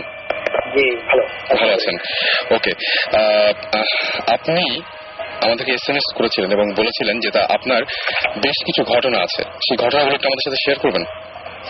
না আসলে আমি যে একটা শেয়ার করবো চিন্তা করেছিলাম আর কি, সেটা চিন্তা করছিলাম যে আপনাদের সাথে আমি শেয়ার করবো। এখন কিছুক্ষণ আগে আপনাদের যে অনুষ্ঠানে শুনলাম যে আপনাদেরকে বিভিন্ন রকম সাইন দিচ্ছে, এটা আসলে না করলে ট্র্যাকেল দেওয়াটা আর কি। আমার ওই রকম ঘটনার সাথে আসলে আমি অভ্যস্ত না, তো আমি ট্র্যাকেল দিতে পারবো না। আমি যখন জিনিসটা চিন্তা করছি আপনাদেরকে আমি জিনিসটা বলবো। আমি কিছুক্ষণ আগে দেখছি আমার মাথাটা ব্যথা করতেছে, প্লাস চোখ ঝাপসা মনে হচ্ছে, ডিফারেন্স মনে হচ্ছে। সাধারণত আমি এরকম হয় না আর কি, আমার এরকম হয় না। তো আমি আসলে চাচ্ছি না শেয়ার করতে জিনিসটা। আপনার এখন অসুস্থ লাগছে? হ্যাঁ, আমার আসলে অসুস্থ লাগছে, আমি জিনিসটা নিজেই অবাক হচ্ছি, তো আমি চাচ্ছি না শেয়ার করতে জিনিসটা। ওকে, তাহলে শুনুন ভাই, তাহলে মনে হয় ওনাকে ইয়ে করাই ভালো, ছেড়ে দেওয়াই ভালো। শেয়ার করতে না চাইলে অসুবিধা নাই, বাট আপনি যদি কখনো মনে করেন যে আপনি জিনিসটা আমাদের সাথে পার্সোনালি আলাপ করতে চান, মানে রেডিওতে না, তখন জাস্ট এই রেডিও জাস্ট কন্ট্যাক্ট করলেই হবে। আমাদের সাথে আপনাদের যোগাযোগ করানোর ব্যবস্থা রাসেল করবে, এবং তখন আমরা আলাদাভাবে আপনাদের কোনো সমস্যা থাকলে আমরা শুনবো এবং আমরা চেষ্টা করবো ওটার কোনো একটা সলিউশন দিতে। ওকে, থ্যাংক ইউ। তাহলে ওকে, থ্যাংক ইউ সো মাচ। আমরা যেহেতু উনি কথা বলতে কমফোর্টেবল না আমাদের সাথে এখন, এবং তিনি অসুস্থ বোধ করছেন, সুতরাং তার সাথে কথা না বলাই ভালো। আমাদেরকে রাকা SMS করে বলেছেন তিনি তার সাথে কিছু মানে অদ্ভুত ঘটনা ঘটেছে, এবং সেই অদ্ভুত ঘটনাগুলো তিনি শেয়ার করতে চান, বাট এখন মুখে বলতে পারবেন না, ফোনেও বলতে পারবেন না, মেইল করতে হবে, কিন্তু আর ইন্টারনেট নাই। সো পরে আমার মনে হয় যখন ইন্টারনেট আসবে, যখন আপনি আবার কানেক্টেড হবেন, তখন নিশ্চয়ই আপনি সেন্ড করতে পারবেন আপনার ঘটনা। আপনি একটা কোশ্চেন করেছেন মানে ভৌতিস্ট টিমের কাছে, বেসিক্যালি তিনি বলছেন তিনি বলছেন যে ভৌতিস্ট টিম মানে ভৌতিস্টের এই কাণ্ড কীর্তি যা কিছু শুনছি আমরা, সেটা টিভিতে কবে আসবে? নামনি এই কোশ্চেনটা করছে। ওয়েল, নামনি নাদিয়া, হ্যাঁ, রাইট। ওকে, ভৌতিস্ট অন এয়ার করার প্ল্যান ছিল আমাদের নেক্সট মান্থেই, বাট যেটা হয়েছে কয়েকদিন আগে একটা ইনভেস্টিগেশনের কারণে আমার, আপনারা জানেন নাকি জানি না, আমার একটু দেশের বাইরে যেতে হয়েছিল। সো দেশে ছিলাম না, যে কারণে প্রায় মাসখানেক আমি দেশে ছিলাম না, ভূত FM আমি ছিলাম না। সো ওখানে যাওয়ার পরে আমাদের ইনভেস্টিগেশনটাতে একটা নতুন কিছু ডেভেলপমেন্ট হয়েছে, এবং যেই প্রবলেমটা আপাতত আমরা সলভ না করে আমরা অন এয়ারে যেতে চাচ্ছি না, এবং আমাদের শুটিংও বাকি আছে, 1 মাস আমি ছিলাম না। সো শুটিং স্বাভাবিকভাবে একটু পিছিয়ে গেছে। সো হোপফুলি আমরা ডিসেম্বরের এন্ডের দিকে আমরা টিভিতে ভৌতিস নিয়ে কাজ করবো, মানে কোরবানির থেকে একটা প্ল্যান আছে। তো দেখা যাক, এখন পুরোটুকু ডিপেন্ড করছে, সবকিছু তো আমার হাতে না, আমাদের হাতে না, শুটিং টুটিং এর ব্যাপার আছে কিছু। সো ওগুলোর উপর ডিপেন্ড করছে আমরা কবে অ্যাকচুয়ালি ভৌতিসটা অন এয়ার হবে। বাট সাকিব যদি দেখতে চান তাহলে আমরা যদি দেখতে চান আপনি ইউটিউবে যে www.youtube.com যে আপনি ওখানে সার্চ দিতে হবে ভৌতিস্ট ট্রেলার টাইপ দিয়ে, স্পেলিংটা হচ্ছে BHOUTIST, ভৌতিস্ট ট্রেলার নর্মাল স্পেলিং দিয়ে টাইপ দিলে আমাদের একটা ট্রেলার আপলোড করা আছে, আপনারা দেখতে পারবেন। ভেরি গুড, আমি দেখেছি। আরাফাত নামটা শুনলে আমার আসলে একটু হাসি লাগে। আরাফাত একটা জিনিস শেয়ার করেছেন। আরাফাত বলছেন যে আমি রাতে হঠাৎ করে অলৌকিক শক্তি পেতাম আর ঘর থেকে বাইরে চলে যেতাম, কিন্তু দরজা লাগানো থাকতো। রাইট, এটা জিনিসটা খুবই ইন্টারেস্টিং লাগছে। আমি এরকম কেস আছে আমরা পেয়েছি যে ঘুম থেকে ওঠার পর দেখা গিয়েছে সে হয়তো বা টঙ্গী ব্রিজের সামনে দাঁড়িয়ে আছে, যে কিনা থাকে হচ্ছে গুলশান 1 নম্বরে। এরকম ঘটনা আমরা পেয়েছি। ইনফ্যাক্ট আমার এক ফ্রেন্ডের, ছোটবেলায় এটা দেখেছিলাম, আমার এক ফ্রেন্ডের বোন, সে ঘুম থেকে ওঠার পরে দেখা গিয়েছে যে তার পায়ের নিচে কাটা, কাচ লেগে আছে, বাট এটা কিভাবে হয়েছে কেউ ধরতে পারছিল না। তারপর বের হলো যে সে নাকি ঘুমের মধ্যে হেঁটে বের হয়ে যেত, দরজা খুলে বের হয়ে, পাশে একটা কনস্ট্রাকশন সাইট ছিল, ওখানে হাঁটতো, ওইখানে কাজটা ছিল, ওই কাঁচও ময়লা সব পায়ে লেগে সে আবার ঘরে ঢুকে আবার দরজা লাগিয়ে দিত, বাট দরজা বন্ধ আপনি বাইরে। এটা খুব ইন্টারেস্টিং, সেটাই। এবং যে অলৌকিক শক্তি, এই যে শক্তির ব্যাপারটা, এটাও খুব অদ্ভুত লাগলো আমার কাছে, যে এই শক্তি হঠাৎ করে শক্তি পাওয়া, যতটুকু না তার চেয়ে অনেক বেশি শক্তি পাওয়া, এটা কিভাবে সম্ভব? ওই শক্তির ব্যাপারটা অলৌকিক হতো, মানে এরকমটা, মানে এরকম জিনিস তো আমরা দেখেছি যে খুবই কি বলবো, যে একটা মানুষ যার অতটা ফিজিক্যাল স্ট্রেংথ নেই, কিন্তু কোন একটা সার্টেন সিচুয়েশনে যাওয়ার পরে সে অসম্ভব শক্তি সে পেয়েছে একসাথে 3-4 জনকে। আমরা একবার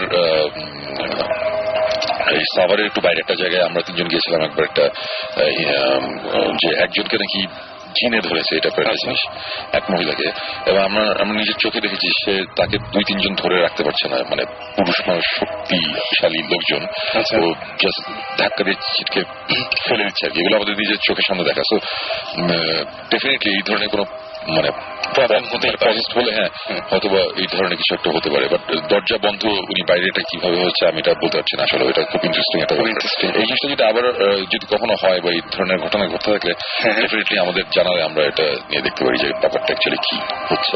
ওকে, আরেকজন লিখেছেন, তার নামটা তিনি লিখেছেন যে আমি আগের উইকে FM শুনে যখন ঘুমাতে গেলাম তখন কিছু হলো আমার সাথে, লাইট অফ কখন হলো, মানে জাস্ট কোন একটা কিছু হয়েছে, তিনি বুঝতে পারেনি কখন লাইট অফ হলো, কখন তিনি ঘুমালেন, কোনো কিছু তার মনে নাই আর কি। এবং তার মনে হচ্ছে মাঝে মাঝে কেউ তাকে অনেক নাড়াচ্ছে আর কি। ওকে, মানে কেউ তাকে ধরে নাড়াচ্ছে এরকম টাইপের মনে হচ্ছে। ধরে নাড়াচ্ছে মানে কেউ ঝাঁকাচ্ছে এরকম টাইপের কিছু। এই ঝাঁকানোর ব্যাপারটা আসতেই আমি ছোট একটা ঘটনা মনে পড়েছে। সেটা হচ্ছে যে আমি এবং শিশির, আমার অর্থহীন ব্যান্ডের গিটারিস্ট, আমরা দুজন একবার গিয়েছিলাম আমাদের কিছু গিটার ইনস্ট্রুমেন্ট কিনতে হবে, তো আমরা গিয়েছিলাম ব্যাংককে। আচ্ছা, শিশির তার দুটো গিটার কিনলো, আমি আমার বেস প্রসেসর কিনলাম, আরো জিনিসপত্র মিউজিক্যাল ইনস্ট্রুমেন্টস কেনার পরে আমরা রাতে একটা মুভি দেখলাম। মুভিটা দেখে হোটেলে ফিরেছি। তো হোটেলে আমাদের দুটো সিঙ্গেল বেড, শিশির একটা বেড, আমার একটা বেড। তা শিশির সকালবেলা আমাকে বললো যে, শোন ভাই, আপনি কি রাতে কিছু একটা হয়েছিল? আমি বললাম যে কেন, কি? বললো যে মনে হচ্ছিল যে আপনি, মানে ফার্স্ট টাইম মনে হলো যে আপনি কাঁপছেন, আপনার মুখ দিয়ে একটা আওয়াজ আসছে, আমি ভয় পেলাম। তারপর মনে হলো যে পুরো খাট কাঁপছে, মানে কেউ আপনাকে ঝাঁকাচ্ছিল, তারপর মনে হলো যে পুরো খাট ধরে ঝাঁকাচ্ছে, এরকম একটা জিনিস হয়েছে। বাট আমি ঠিক বুঝলাম না কি হয়েছে, একটু ভয় লাগছে, আমি আর আপনাকে উঠাইনি। মানে সে শুয়ে পড়ছে আর কি, করে নাই, মদার করে নাই। আচ্ছা, তো এই জিনিসটা এখন, এটা তো আমি এক্সপিরিয়েন্স অ্যাকচুয়ালি করি নাই, করছে শিশির, সে দেখছে। অ্যাকচুয়ালি কি হয়েছে আমি জানি না। বাট এই টাইপের জিনিসপত্র, যে অনেকে আবার একটা কথা বলে যে বোবায় ধরে, এই একটা ওয়ার্ড, বোবায় ধরে। রাত্রিবেলা অনেক সময় মানুষজনের স্বপ্নে এরকম একটা জিনিস হয় যে কোন একটা ভয়ঙ্কর একটা কিছু হচ্ছে এবং সে মুখ দিয়ে আওয়াজ আসছে না, কথা বলতে পারছে না, এবং দম বন্ধ হয়ে যাচ্ছে, এরকম একটা জিনিস হয়। এটা আমার লাইফে আমার অনেকবার হয়েছে। এবং একটা ঘটনার সাথে আরেকটা ঘটনা কানেক্টেড। আমি অন্য একটা ঘটনায় যাচ্ছি। সেটা হচ্ছে যে তখন ফুয়াদ আমার বাসায় থাকতো। আচ্ছা, তো আমরা দুজন একসাথে থাকতাম একই বিষয়ে। তো একদিন রাতে ফুয়াদ কাজ করছে স্টুডিওতে, আমি তখন আমার রুমে, আমি আমার বেডরুমে। হঠাৎ করে ফুয়াদ এসে বলে যে, শুন ভাই, আপনি কি আমার রুমে আসছিলেন, স্টুডিওতে আসছিলেন? আমি বললাম, না আসিনি। বলে, ও মাই গড। আমি বললাম, কেন? বলে যে আমি কাজ করতেছিলাম, মনে হলো, মানে আমাদের স্টুডিওটা ছিল যে একটা রুমে ঢুকলে বাম দিকের দরজা দিয়ে ঢুকলে হচ্ছে স্টুডিও, ডান দিকের দরজা হচ্ছে আমাদের অর্থিনের প্র্যাকটিস প্যাড। আচ্ছা, তো আমরা স্টুডিওতে আসি আর প্র্যাকটিস প্যাডে যাই, যেখানে যাই ওই দরজা দিয়ে ঢুকতে হবে। আচ্ছা, তো ফুয়াদ স্টুডিওতে কাজ করছিল, তখন তার মনে হলো যে, তার ধারণা যে আমি ঢুকে প্র্যাকটিস করে চলে গেছি। আচ্ছা আচ্ছা আচ্ছা, তাই বললাম যে না, আমি তো যাই নাই। বলছি, কি জানি শোন ভাই, আমার বুঝতেছি না কি হয়েছে। আচ্ছা, এটা কোনো ব্যাপার না। বলে আমি কম্পিউটারে ছিলাম, আমি তো ফেসবুকিং করতেছি। আচ্ছা, তা আমি এবার আমার ঘরে ফিরে গেছি। আমি আমার ঘরে ব্যাক করছি, ব্যাক করে দেখি আমার কম্পিউটার বন্ধ। আচ্ছা, আমি বললাম যে কম্পিউটার তো আমি অফ করিনি, কম্পিউটার অন করা ছিল, আমি লগড ইন ছিলাম, অনলাইনে নেটে ছিলাম। সো তারপরে এক্সপ্লেনেশন দিলাম যে এটা আমাদের উইন্ডোজের প্রবলেম, যেটা কম্পিউটার বন্ধ হয়ে যায়। তো ঘটনাটা ওখানেই শেষ হতো, কিন্তু হয় নাই এই কারণে, রাতে তারপরে রাত 4টার দিকে কোনো একটা সময় আমি ঘুমাতে গেছি। একটা সময় আমার এই যে বোবাই ধরা যেটা বলে, আমার কি স্বপ্ন দেখেছিলাম আমার মনে নাই। আচ্ছা, বাট খুব ভয়ঙ্কর একটা কিছু দেখছিলাম এবং আমি দম বন্ধ হয়ে যাচ্ছিলাম, আমি চিৎকার করতে পারছি না, মানে যেটা হয় আর কি। অনেক কষ্ট ঘুম ভেঙে গেছে, তখন ঘেমে টেমে গেছি, খুব খারাপ অবস্থা। এবং তারপরের দিন ফুয়াদ আমাকে বলতেছে যে, শোন ভাই, কালকে রাত্রেবেলা এটা কি দেখলাম না দেখলাম, বাট তারপরে যখন ঘুমিয়ে গেছি আমার বোবাই ধরছিল। একই ঘটনা দুজনের। হ্যাঁ, এখন আমি তখন ওদের বললাম যে কয়টার সময়, বলে আমার তো মনে নাই। আমি তুমি ঘুমাইতে গেছো কখন? বলে আমি 4:30 দিকে ঘুমাইতে গেছি। আমি আমার বেডরুমে আমার সিলিং এ একটা ঘড়ি আছে, যেটা ওই যে লেজার ঘড়ি, মানে রে মারে একটা, মানে অন্ধকারের মধ্যে একটা দেয়ালের মধ্যে একটা ইয়ে পড়ে লেজারের ঘড়ির টাইমটা। তো আমার ঘুম ভাঙলে আমি প্রথমেই ঘড়ির দিকে তাকাই। তো আমার মনে ছিল এটা 5টা সামথিং, 5টার পরের ঘটনা। আমি যখন ফলের সাথে আমি মিলে দেখলাম সে 4:30 দিকে ঘুমাতে গেছে, তারপরে হয়েছে, সে জানে না টাইমটা কখন। তো মোটামুটি আমরা আন্দাজ করলাম যে সকাল হওয়ার আগে আগে ওরকম একটা সময়, সেম টাইমই মোস্ট প্রবাবলি আমাদের দুজনেরই একই ঘটনা ঘটে, এই ইনসিডেন্টটা হয়েছিল। সো এই ধরনের অনেক কিছু হয়। এখন আমি সাকিব, জিবরান, আমরা লাস্ট 1.5 বছরে আমরা যা যা এক্সপিরিয়েন্স করেছি, আমরা ডেফিনেটলি বলবো যে এখানে একটা কোনো একটা ব্যাপার আছে। কেউ কেউ হয়তো বলবে উড়িয়ে দিবে, বাট আমি এখন কোনো কিছু সহজে উড়িয়ে দিই না। বিশেষ করে এই লাস্ট যে ট্যুরটা হলো, রিসেন্ট যে ট্যুরটা, বছরের এক্সপেরিমেন্টের পরে, মানে এক্সপ্লোরিং এর পরে, তারপরে এই আমাদের এই এক ইনভেস্টিগেশন নিয়ে যখন এরকম একটা অবস্থার মধ্যে আমরা পড়েছি, আমরা একটা ইনভেস্টিগেশনের মাঝখানে যে আমরা সবাই যেতেও পারছি না, এখানে ভূত এফএমও আছে, এখানে অন্যান্য কাজও আছে সবার। তো এই কারণে আমার ইউনাইটেড স্টেটসে আমার যেতে হয়েছিল, সাকিব এখানে ছিল। ওখানে যাওয়ার পরেও যে এক্সপিরিয়েন্স গুলো হয়েছে, এরপরে আমি ডেফিনেটলি বলবো যে হ্যাঁ, অবশ্যই দেশ টু, মানে হ্যাঁ সামথিং আউট দেয়ার, মানে আমরা এখন এক্সপ্লেন করতে পারছি না, এরকম ডেফিনেটলি আছে। আমরা এমনিতে এখন যে রিসেন্ট যে ট্যুরটা আপনি করে আসলেন, শেষ করে আসলেন, সেখান থেকে কোনো কিছু যদি শুনতে পারতাম, মানে আমার মনে হয় যে তার আগে আমি একটু বলি যে যারা আমাদের SMS করছেন, অনেকে SMS করছেন, আমি দেখতে পাচ্ছি আমাদেরকে SMS করছেন, মিঠু SMS করেছেন, জাহিদ, অনিক, অপু SMS করেছেন, তাসমিয়া, এছাড়াও প্রসূন, আরিফ, তৌসিফ, জিম, নাদিয়া নাম্মির SMS টা আমরা পড়েছি, জিয়া, বেনজির SMS করেছেন, লিখন SMS করেছেন, বাসার, এবং এছাড়াও আবির, প্রত্যাশা, না এটা প্রত্যাশা না, প্রত্যাশা, এটা প্রত্যাশা, তারেক, তারপরে ঈশিতা, তুষার সহ আরো অনেকে। এবং আমার যেটা মনে হয় যে আপনারা সবাই SMS করছেন, যারা SMS এখনো করেননি, আমি এই SMS গুলো আমরা সবাই সেভ করে রেখে দিই, এবং এই উইকে না হলেও নেক্সট উইকে আমরা ডেফিনেটলি সেটা পড়ার চেষ্টা করি, বা এই জায়গাগুলো থেকে আমরা মেইনলি আপনাদেরকে কল করি এবং এখানে নিয়ে আসি। সো আমাদেরকে SMS করতে থাকুন, এবং SMS করার নিয়মটি হচ্ছে শাউট লিখে স্পেস দিয়ে আপনার নাম লিখে স্পেস দিয়ে আপনার মেসেজ লিখে পাঠিয়ে হবে 9840 নম্বরে। এবং যদি আপনি ইমেল করতে চান শোর পরে, এই ভূত FM এর পরে, তাহলে আপনি ইমেল করতে পারেন। সেই ইমেলটা হচ্ছে bhutfm@radiofurti.fm। সুতরাং আপনি ইচ্ছা করলে আপনি পাঠিয়ে দিতে পারেন। ভূত স্পেলিংটা কি? BHOOT, ভূত FM একসাথে। আমরা সুমন ভাইয়ের কিছু ঘটনায় যাই এখন আমার মনে হয়। আর বেনজির আমাদেরকে বলেছেন যে তিনি আমাদের শোটাকে স্টপ করে দেওয়ার জন্য একদম রিকোয়েস্ট করেছেন। তিনি বলছেন যে আমার ভয় পেতাম ছোটবেলায়, বাট আপনাদের শো শোনার পর আমার আবার ভয় লাগছে। আমার মনে হয় যে তারপর আর SMS টা আসেনি। তবে আমি বলবো বেনজির, যদি আপনি এখন খুব বেশি ভয় পেয়ে যান, তাহলে আমি সুমন ভাইয়ের কথাগুলো, সুমন ভাই যেগুলো বলবেন তার কিছুটা নমুনা আমি শুনে এসেছি, তাহলে আপনার না শোনাই ভালো।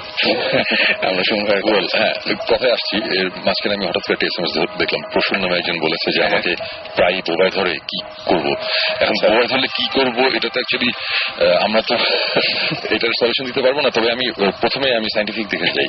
সেটা হচ্ছে যে খাওয়া দাওয়া করার পর ঠিক মতো যদি মানে হজমের প্রবলেম হয়, ডাইজেশনের প্রবলেম হয়, অথবা খুব প্রচন্ড মেন্টাল স্ট্রেস নিয়ে কেউ যদি ঘুমাতে যায়, তাহলে এই যে বোবায় ধরার ব্যাপারটা হতে পারে। আচ্ছা, সুপার ন্যাচারাল ব্যাপার বাদই দিলাম। সো এই জিনিসগুলো আগে ক্লিয়ার করে ঠিক করার পরে যদি হতে থাকে, তাহলে না হয় দেখা যাবে কি করা যায়। ওকে, প্রসঙ্গে এটাই বললাম। তো এখন ঘটনায় চলে যাই। ঘটনাটা বলার আগে কিছু জিনিস বলা দরকার, যারা জানেন না তাদের জন্য। সেটা হচ্ছে আমাদের ভূত স্ট্রিম, আমরা যে ইনভেস্টিগেশন গুলো করছি, আমরা এক এক জায়গায় যাচ্ছি, এক এক জিনিস হচ্ছে। সো এগুলো করতে গিয়ে আমাদের একটা ইনভেস্টিগেশন বেশ একটু সিরিয়াস দিকে টার্ন নিয়েছে, এবং আমরা কিছু রেফারেন্স, কিছু ইনফরমেশন আমরা বাইরে থেকে পাচ্ছি। মানে দেশের বাইরে থেকে আমাদের কাছে একটা চিঠি এসেছে যে তোমরা এই জায়গায় ইনভেস্টিগেট করছো, আমরা জানি। সো এই জায়গায় এই জিনিসগুলো হয়েছে, আমরা জানি, এই টাইপের জিনিসপত্র। সো যেটা আমার কাছে খুব ইন্টারেস্টিং লাগছিল। সবচেয়ে মজার ব্যাপার হচ্ছে যে ইউটিউবের ঘটনাটা বলি। মজার ব্যাপার হচ্ছে যে আমরা কয়েকদিন আগে আমাদের ভৌতিস্ট অনুষ্ঠানটার একটা ট্রেলার, একটা ডেমো ট্রেলার আমরা 5 মিনিটের আমরা ইউটিউবে আপলোড করি, যেটা আমরা সবাই কথা বলছিলাম। তো এই ট্রেলারটা যখন ইউটিউবে আপলোড করা হয়েছে, তখন তো দেশের বাইরে অনেকেই দেখেছে। তো আমার পরিচিত একজন যে কিনা এটা দেখছিল, সো তার অফিসের তার এক কলিগ, সে আমেরিকান। আচ্ছা, সে ওটা দেখে সাথে সাথে বলল যে আমি তো এই ঘটনাটা জানি। ঘটনা মানে ট্রেলারের সামনে একটা নাটক ছিল, একটা ওই যে ওয়াইফটা শুয়ে থাকে আর হাজবেন্ডটা দেয়ালের মধ্যে, বলছি এই ঘটনাটা আমি জানি। আর ওখানে লেখা ছিল somewhere in Khulna. Right. So আমরা এর আগেও একবার ক্লিয়ার করেছিলাম, আবার বলি যে জায়গাটা কিন্তু অ্যাকচুয়ালি খুলনায় না, এটা অ্যাকচুয়ালি খুলনার বাইরে একটা ডিস্ট্রিক্টে, খুলনা ডিভিশনে অ্যাকচুয়ালি, খুলনা ডিভিশনের অন্য একটা জেলায়। এবং ওই ভদ্রলোক ওখান থেকে বলে দিয়েছে এটা তো খুলনায় না, এটা হচ্ছে অমুক জায়গায়। তো তখন আমার যে পরিচিত যে ছেলেটা, সে আমাকে কল দিয়েছে, কল দিয়ে বলে যে শোন ভাই, একজন ক্লেম করতেছে এটা খুলনায় না, এটা হচ্ছে অমুক জেলা, এটা কি সত্যি নাকি? সাথে সাথে আমরা তো অবাক হয়ে গেল, এটা একটা আমেরিকায় বসে একটা লোকের জানার কথা না। তখন আমরা বললাম যে হ্যাঁ, এবং তার সাথে আমরা কথা বলতে চাই সে কিভাবে জানে। তারপর অনেক ঘাটাঘাটি করার পরে আমরা বের হলো যে এই স্পেসিফিক বাসাটায় তার আঙ্কেল, মানে তার এটা হচ্ছে তার মায়ের মানে মামা, তার মামা এটা 70s সে এনজিও হয়ে বাংলাদেশে এসেছিল একটা কাজ করতে। ওকে, সো ওই ভদ্রলোক আবার একটু অন্যরকম, একটু এই টাইপের অ্যাডভেঞ্চারাস টাইপের একটা লোক ছিল। সো সে যেই জেলায় ছিল, যে জেলায় কাজ করেছিল, ওদের তো মফস্বল টাউন এসব জায়গায় কাজ করে। তো সে খবর পেয়েছিল যে একটা বাসা, সেই বাসাতে নাকি অনেক উল্টোপাল্টা জিনিসপত্র হয়েছে এই টাইপের হাবিজাবি। তখন সে এটা নিয়ে ইনভেস্টিগেট করে, সে নিজের থেকে করার পর সে অনেক ইনফরমেশন বের করতে পারে, যে ইনফরমেশন গুলো এখন আমরা জানতাম না, আমরা জেনেছি এইবারে আমেরিকা যাওয়ার পরে। এইগুলো যাওয়ার পরে সে অনেক ইনভেস্টিগেট করার পরে তারপরে সে যে হোক সে আবার যেতে ব্যাক করে। তারপরে সে ছোটবেলায় এই গল্পগুলো ওই এদের বলতো, যে ভাগদে টাগদের বলতো যে এরকম বাংলাদেশ নামে একটা জায়গা আছে, ওখানে আমি গিয়েছিলাম, এই হয়েছে। সেই গল্পগুলো শুনে ওরা বড় হয়েছে এবং তারপরে হঠাৎ করে একদিন তার কলিগকে দেখে যে ইউটিউবে একটা ভিডিও তাকে দেখাচ্ছে এবং দেখে যে সেম জিনিস। এইভাবে মানে কত বড় কোইন্সিডেন্স, এভাবে আমরা অ্যাকচুয়ালি লিঙ্কটা পাই। লিঙ্কটা পাওয়ার পর তারপরে আমি সাকিব জিবরান তিনজন মিলে বসে যে কি করা যায়, তো তখন মোটামুটি ডিসিশন হলো এটা যে আমি যাবো, ওরা থাকবে। এখানে ভূতের একটা ইস্যু ছিল এখানে, যে হঠাৎ করে আমরা বলে টেলে তারপর সবাই যাই, তখন এটা কেমন লাগে। তো যাবো এবং যেটা বলছিলাম যে অ্যাকচুয়ালি ওই সাইফাই চ্যানেলে যেটা ঘোস্ট হান্টার্স যে অনুষ্ঠানটা, এটা যেমন বাংলাদেশে দেখা হচ্ছে এক্সএনে বলতে, এই ঘোস্ট হান্টার্স যে টিমটা, এই টিমটার সাথে আমাদের আগে যোগাযোগ হয়েছিল। তো সেইসব ব্যাপার নিয়ে আমার ইন্টারেস্ট অনেক বেশি ছিল। তো আমরা এর আগের বার যখন গিয়েছিলাম কন্ট্যাক্ট করেছি, ইমেল করেছিলাম।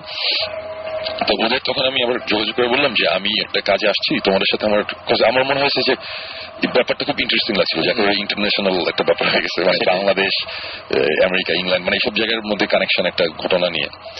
তো তখন বললাম যে আচ্ছা ঠিক আছে, এরকম একটা ব্যাপার আছে, তোমাদের সাথে আমি একটু ডিসকাস করতে চাই ব্যাপারটা নিয়ে। ওরা খুব ফ্রেন্ডলি, খুব নাইস, বলো যে ইউর মোস্ট ওয়েলকাম, তুমি যে কোনো সময় আসতে পারো, কোনো অসুবিধা নাই। তারপর তো আমি গেলাম। যাবার পরে ইন্টারেস্টিং ব্যাপার যেটা হলো সেটা হচ্ছে যে ঘোস্ট হান্টার্সে 1.5-2 বছর আগে একটা এপিসোড দেখিয়েছিল ওয়েস্ট ভার্জিনিয়াতে একটা লিউনেটিক অ্যাসাইলাম আছে, মানে আমরা যেটাকে পাগলাগারদ বলি আর কি। তো এটা 1850 সাল বা ওরকম কোন একটা সময় করা, অনেক পুরনো, একটা ক্যাসেল টাইপের বিশাল বড় একটা জায়গা ওয়েস্ট ভার্জিনিয়া একটা গ্রামের দিকে। তো ওই লিউনেটিক অ্যাসাইলামের উপরে তারা একবার ইনভেস্টিগেশনের জন্য একটা এপিসোড করেছিল, ইনভেস্টিগেট করতে গিয়েছিল এবং ওখানে অনেক কিছু হয় এবং তারা তারপরে ঘোষণা দেয় অফিসিয়ালি যে দিস প্লেস ইজ হন্টেড। এটা হচ্ছে 1.5 বছর আগে। তো ঘোস্ট হান্টার্সের একটা মজার ব্যাপার আছে, তারা মাঝে মধ্যে একই জায়গায় আবার যায়, আবার আরো ফার্দার কিছু ইনভেস্টিগেশনের কারণে। তা আমার লাকটা তো হলো, আমি যখন যাচ্ছি তখন তারা ওখানে যাওয়ার প্ল্যান, এবং ওরা তখন বললো যে আমরা একটা জায়গায় যাচ্ছি, তুমি চাইলে আমাদের সাথে জয়েন করতে পারো। তো আমি তো খুবই খুশি, মানে এই চান্সটা হারানো যায় না। সেটাই তা ওরা ধরে নিয়েছিল যে আমরা অ্যাটলিস্ট 2 জন আসবো। তা আমি একা গিয়েছি, তখন ওরা আবার আমাদের সাথে কথা বলো, তোমরা বাংলাদেশ থেকে, হ্যাঁ তোমাদের ইয়ে দেখেছি, মানে ওরা আবার আমাদের সম্বন্ধে খোঁজ খবর নেয় ঠিকই, দিকে তারাও ট্রেলার টেলার দেখছে, তারা খুব ইমপ্রেসড। মানে আমি খুব খুশি ছিলাম, মানে আমি এত এক্সাইটেড ছিলাম, আমি কল দিয়ে সাকিব জিবরান বলেছি, ওরা বহুতের নাম জানে, ওরা আমাদের ট্রেলার দেখছে, এই হাবি জাবি এগুলো নিয়ে। তো এনিওয়েজ তারপরে আমার ওখানে আমার একটা ছোট ভাই ছিল ক্লোজ ফ্রেন্ড, তো ওকে বললাম যেরকম 2 জন যেতে পারবে, তুমি চাইলে আমার সাথে যেতে পারো। তখন বললো যে ঠিক আছে। আর আরেকটা কারণ ছিল ওর গাড়ি আছে, তো আমি ভার্জিনিয়াতে ভার্জিনিয়া না, তমালের সাথে আমার খুব ভালো কথা। তো ভার্জিনিয়া থেকে তমাল যে আর্টসেলের অরিজিনাল ড্রামার, আচ্ছা আর্টসেলের প্রথম সাজু আসার আগে যে ড্রামার ছিল, তান্ত্রিক নামে ছিল তখন, ওই ড্রামার, সে এখন ভার্জিনিয়াতে থাকে, তার খুব ভালো একটা ব্যান্ডও আছে, আইরিস ডিভাইন। এনিওয়েজ পরে আমি আর পুরো ভার্জিনিয়া থেকে ওয়েস্ট ভার্জিনিয়া রাইড, মানে রোড ট্রিপ আমরা গেলাম। যাওয়ার পরে প্রথমে যখন ওই মানে ওই অ্যাসাইলামটাতে ঢুকছি, বাই দ্য ওয়ে 1850 কততে এই অ্যাসাইলামটা হয়েছিল, এটা অনেক বছর হয়ে গেছে বন্ধ হওয়ার কারণ হচ্ছে ওখানে 200-র উপরে মানুষ মারা গেছে, শোনা কথা আর কি। কিন্তু 3 জন মানুষ মার্ডার হয়েছে ওখানে কিছু ক্রিমিনালি ইনসেইন মানুষদের রাখা হতো, যারা মানে ক্রিমিনালি ইনসেইন, এত পাগল যে খুন খারাপ কাজ করে আর কি। সেরকম একজন 2টা মানুষকে মেরে ফেলছিল, আরো অনেক কাহিনী হয়েছে আর কি। তারপরে এটা একটা সময় বন্ধ করে দেওয়া হয়, কারণ এখানে অনেক উল্টাপাল্টা জিনিস হয়, মানুষজন এখানে যায় না, এটা পুরো অ্যাবান্ডেন্ড একটা প্লেস। এবং অ্যাসাইলামটা বিশাল বিশাল, মানে বলতে আমি বলবো এত বড়, মানে বিশাল, মানে মানে হ্যাঁ এক্স্যাক্টলি ওই ধরনের ক্যাসেল টাইপের একটা জিনিস। মানে প্যাসেজ গুলো বিশাল লম্বা, মানে প্যাসেজের এক সাইড থেকে দাঁড়ালে একটা লাস্ট মাথায় দেখা যায় না, এত দূরে, আর এমনি অন্ধকার আরো তো দেখা যায় না। সো হিউজ 4 তলা একটা বিল্ডিং। তো ওখানে গেলাম, যাবার পরে ওইটা দেখেই তমাল যে আমার সাথে গেছিল, সে বলে শোন ভাই খবর আছে, কিন্তু এটা কিন্তু দেখতে কেমন লাগতেছে দেখেন। বললাম যে হ্যাঁ খুব ইন্টারেস্টিং হবে এটা, জোস। যাই হোক আমরা গেলাম, যাওয়ার পরে এখানে আছি, আমরা 2 দিন ছিলাম, 2 রাত ছিলাম এখানে। সো ঘোস্ট হান্টার্সের ওরা খুবই ফ্রেন্ডলি, ওখানে ট্যাঙ্গো ছিল, স্টিভ ছিল, এমি ছিল, এরা সবাই ছিল। তো ওদের সাথে মানে কথাবার্তা হলো, আমরা 2টা টিমে ভাগ হলাম, হওয়ার পরে আমরা এদিক সেদিক যাচ্ছি, 1 তলা 2 তলা 3 তলা 4 তলা। সো ফার্স্ট ফ্লোরে যখন গেলাম, ফার্স্ট ফ্লোরে আবার বিল্ডিং কিন্তু কয়েকটা, একটা বিল্ডিং না, 3টে বিল্ডিং মিলে মানে এটা মানে পুরো ইউনিভার্সিটি ক্যাম্পাসের মতো আর কি। হ্যাঁ, কিন্তু অ্যাবান্ডেন্ট এবং পুরা ময়লা ভাঙাচোরা, কোনো ইলেকট্রিসিটি নাই। ইভেন এরকম কিছু প্লেস আছে যেখানে যাওয়া যায় না, ওখানে আটকানো, ওখানে কি দেয়াল টেল ভেঙে পড়তে পারে, মানে রিস্ক ফ্যাক্টর আছে অনেক আগের আর কি। হ্যাঁ, 1850 অনেক আগে, কত আগে। সো ফার্স্ট ফ্লোরে আমরা এই বিল্ডিং এ ঘুরলাম, তেমন খুব ইন্টারেস্টিং কিছু লাগছে না আমার কাছে। খুব প্রথম দিকে খুব বোরিং লাগছিল, যে আমার কাছে তখন একটা ইন্টারেস্টিং ব্যাপার যে ভয়েস অ্যান্ড্রেসের সাথে ঘুরতেছি, মজা লাগছে, এটি ছিল একটা ব্যাপার। করতে করতে একটা রুমে গেলাম, একটা রুমে গিয়ে একটুখানি মানে একটা উইয়ার্ড একটা ফিলিং হচ্ছিল যে সামথিং ইজ রং, এরকম একটা ব্যাপার। তারপর আবার চিন্তা করলাম যে আসলে এগুলো তো আমরা মানে আগে প্ল্যান মানে চিন্তা করে এসেছি একটা কিছু রং থাকবে, সেটাই যেই কারণে হয়তো সেটা হয়তো সিরিয়াস কিছু না। তো ফার্স্ট ফ্লোরের ব্যাপারটা অতটা পাত্তা দিয়ে নেই। এরপরে গেলাম সেকেন্ড ফ্লোরে। ওকে, সেকেন্ড ফ্লোরে যাওয়ার পরে ওখানে ঘোরাঘুরি করছি। সেকেন্ড ফ্লোর খুব বোরিং হচ্ছে আমার কাছে, মানে এতই বোরিং যে একটা বড় একটা বিশাল বারান্দা ছিল, আমি বারান্দা থেকে আমি সিগারেট খাচ্ছি, যেহেতু রেগুলার করে কি হবে এটা আর কি। এই করতে করতে হঠাৎ করে ট্যাঙ্গো একজন আছে, ওই যে আগে এক সময় ম্যাজিশিয়ান ছিল, এখন ঘোষ টান্ডিং করে, খুব মজার পাবলিক। তো ট্যাঙ্গো এসে বলতেছে তুমি কি লিলির রুমে গেছো? আমি বললাম যে লিলির রুম এটা কি? তখন বললো যে আচ্ছা তোমাকে এটা বলা হয় না, লিলি নামে একটা মেয়ে এইখানে এই অ্যাসাইলামে ছিল, মেন্টালি ইয়ে ছিল আর কি। তো ও একটা রুমে থাকতো, তারপরে লিলির যখন 9 বছর বয়স সে ওখানেই মারা যায়। আচ্ছা, 9 বছর বয়সে। এবং তারপর থেকে অনেকেই লিলির রুমে নাকি ইউজুয়ালি মেয়েরা গেলে, মহিলারা বা বাচ্চা মেয়েরা গেলে নাকি লিলিকে মাঝে মধ্যে দেখে, লিলি নাকি ওখানে খেলে, বল আছে ওখানে, পুতুল টুতুল নড়াচড়া হয়, অনেকে নাকি দেখেছে একটা মেয়ে, একটা বাচ্চা একটা মেয়ে হাঁটাহাঁটি করছে। খুবই ইন্টারেস্টিং জায়গা, এবং ওখানে নাকি খুবই মানে প্রায় নাকি উল্টাপাল্টা জিনিসপত্র হয়। লাস্ট টাইম নাকি হয়েছিল, ওই এপিসোডটা আমি দেখিনি, তো আমি জানতাম না। তা আমি বললাম যে না এটা তো হয়, এটা তো শুনি নাই, তাহলে এখানে যাবো। তো এটা কোথায়? এটা আবার একতলায়। তো দোতলা থেকে তখন আমরা একতলায় নামছি, এবং সিঁড়িগুলো খুব মানে সিঁড়িগুলো দেখলেই মনে হয় কি যে আমি এটা কোথায় আসছি, মানে কেমন জানি মানে উইয়ার্ড লাগে আর কি, মুভি সেটের। হ্যাঁ, মানে হরর। হ্যাঁ, আসলে এক্স্যাক্টলি হরর মুভি সেট। আমি এগুলো সাকিব একদিন বলছিলাম যে মানে কোন একটা হরর মুভি শুট করতে গেলে কোনো স্টেজ বানাতে হবে না, ওখানে গেলেই চলবে, এটা এত ইন্টারেস্টিং একটা জায়গা। আচ্ছা, তা একতলায় নামছি, রুমের মধ্যে গেলাম। ওকে, আমার গোস্টান্টাসের সাথে প্রথম সবচেয়ে ইন্টারেস্টিং এক্সপিরিয়েন্স বলি। রুমের মধ্যে আমরা বিশাল বড় একটা রুমের মধ্যে একটা ছোট একটা বক্সের মতন রাখা, সিন্দুক টাইপের একটা বক্স, ওখানে কিছু পুতুল টুতুল রাখা, কিছু বলটল রাখা, এগুলো এখনো রয়ে গেছে ওখানে ওরকম ভাবে রাখা। তা এই বলটল এগুলো পুরান হয়ে গেলে বা কিছু হইলে তখন তারা আবার নাকি নতুন বলটল কিনে আবার এখানে রেখে দেয়। আচ্ছা, লিলির জন্য অনেকে নাকি দিয়ে যায় বলটল, এগুলো ওখানে অনেকে অনেক কিছু বিশ্বাস করে। সো আচ্ছা, ওরা কিনে টেনে রেখে যায়। সো অনেক খেয়াল লাগে এখানে। রুমটার মধ্যে কোনো মানে পুরো বিল্ডিং এ তো কোনো ইলেকট্রিসিটি নাই, সবকিছু বন্ধ। তা আমরা রুমটা বিশাল বড় একটা রুম, আমরা বসে আছি। আমরা তখন যেটা করলাম যে আমরা ওইখানে ছিলাম 5 জন 5 কোনায় বসলাম, মানে গোল করে আমরা বসলাম, মাঝখানে বিশাল বড় ফাঁকা জায়গা, মাটিতে বসে পড়লাম। বসে একটা বল নিয়ে সে বসে বসে ঠেলা দেয় আর কি, মানে আমি এখান থেকে একটা বলটা আছে, আমি তোমাকে দিচ্ছি, আমার মাটিতে বসা, বলটা গড়ি গড়ি তোমার দিকে যাচ্ছে, তোমাকে যাওয়ার পর তুমি মনে করো দিলা সাকিব তোমার লেফট সাইডে, তুমি আবার বলটা গড়ি গড়ি লেফটে গেল, এইভাবে আসতেছে যেতেছে ক্রিস ক্রস খেলা হচ্ছে আর কি। এগুলো হচ্ছে। আর এর মধ্যে ওই এইমি যে মেয়েটা, এইমি গোস্টান্টাসের, সে হঠাৎ করে কথা বলা শুরু করলো। সে বললো কি যে লিলি তুমি যদি এখানে থাকো, মানে ওর কথাবার্তা ছিল, তুমি যদি এখানে থাকো, কাম জয়েন আস, আমাদের সাথে খেলো। আমি বলছি কি ব্যাপার, ডিরেক্ট লিলি লিলা ডাকতেছে, কি আসবে নাকি, মামার বাড়ি নাকি এটা, যে বললাম আসো খেলো, সে খেলবে।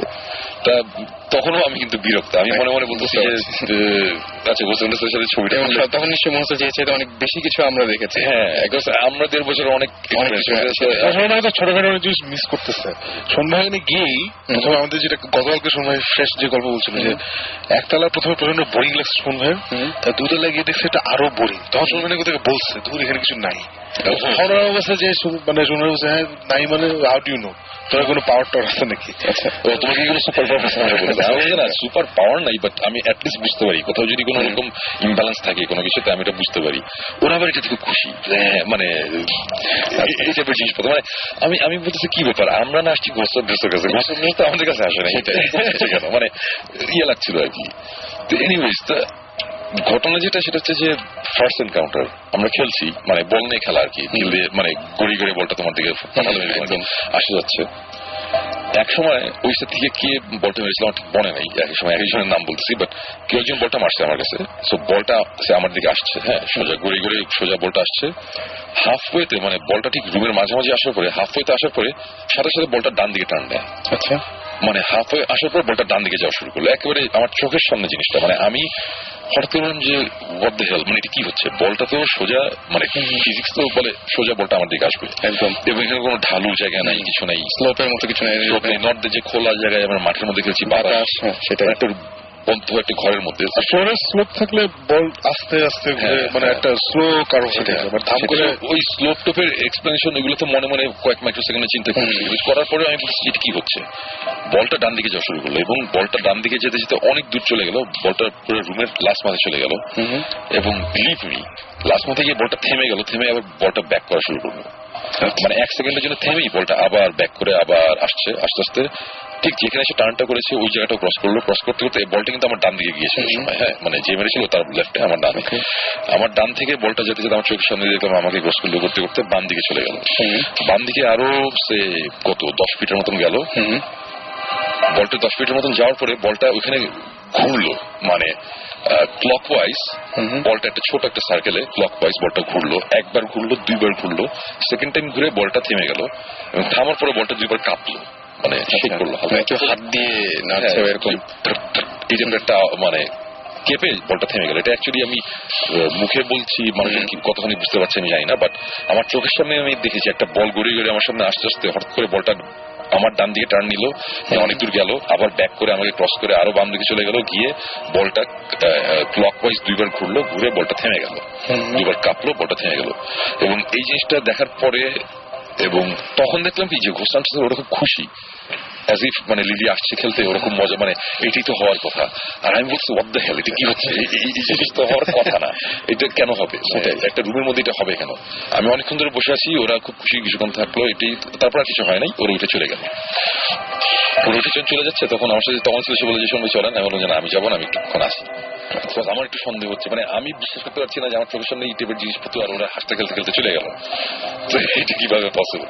কারণ আমরা ঢাকায় মানে বাংলাদেশে যখন এই টাইপের জিনিসপত্র হয় এবং হয়েছে, তখন আমরা ঝাঁপিয়ে পড়ে আসে না লাইট টাইট নিয়ে, মানে কেমন মানে কিছু একটা হইলে আমরা দৌড়াই সেখানে যাই, আমরা ইনভেস্টিগেট করি, চিল্লাচিল্লি, মানে একটা জিনিস হইতেছে, এটা রেকর্ড হচ্ছে না কিছু, আর ওদের ব্যাপার হচ্ছে আচ্ছা ঠিক আছে, হ্যাঁ মানে দারুণ হয়েছে,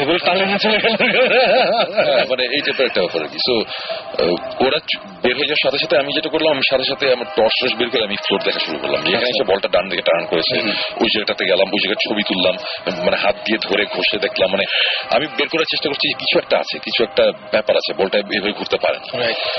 বলটা নিয়ে বলটাকে অনেকক্ষণ ঝাঁকালাম, অনেকক্ষণ ধরে, মানে প্রায় আমি ওখানে বোধহয় 10-12 মিনিট আমি নষ্ট করেছি বল আর এই ফ্লোরের পিছনে খোঁজাখুঁজি করে, মানে ট্রাস্ট মি আমি কিচ্ছু পাইনি, আমি এরকম কোনো কিছু পাই নাই যে বলটা রিক করা বা রিমোট কন্ট্রোল বা ম্যাগনেটিক কিছু দেয়া, আমি কোনো কিছু পাইনি এবং বলটা এরকম অবস্থা।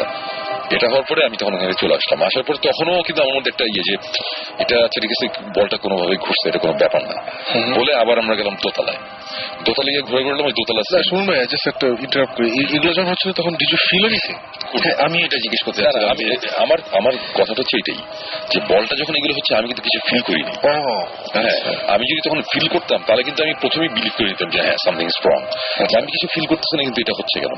ওকে, সো এইসব জিনিসপত্র গেলাম আমি দোতলায়, দোতলায় তো আবার সেম বোরিং জিনিসপত্র হচ্ছে। দোতলার পরে দোতলাতে তখন আমরা ছিলাম, দোতলা থেকে না একতলায় নেমেছিলাম, রাইট?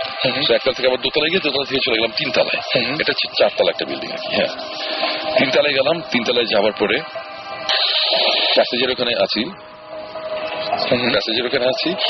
তো ওখানে বসে থাকা অবস্থাতে হঠাৎ করে ওই এইমি সে বললো যে আমরা এখানে একটু বসি, এই সে একটা ইকুইপমেন্ট বার করলো, এটা একটা লেজার গ্রিড ইকুইপমেন্ট, একটা ইনস্ট্রুমেন্ট, এটার থেকে চারিদিকে লেজার মারে, একটা রে না অনেকগুলো ক্রস, পুরো রুমটা একটা ক্রস, একটা লেজার শেপ হয়ে গেল আর কি, গ্রিড হয়ে যায়, একটা লেজার একটা গ্রিড হয়ে যায়, এটা অনেক দূর পর্যন্ত যায়, প্যাসেজটা তো অনেক লম্বা, পুরো প্যাসেজ লেজার গ্রিড।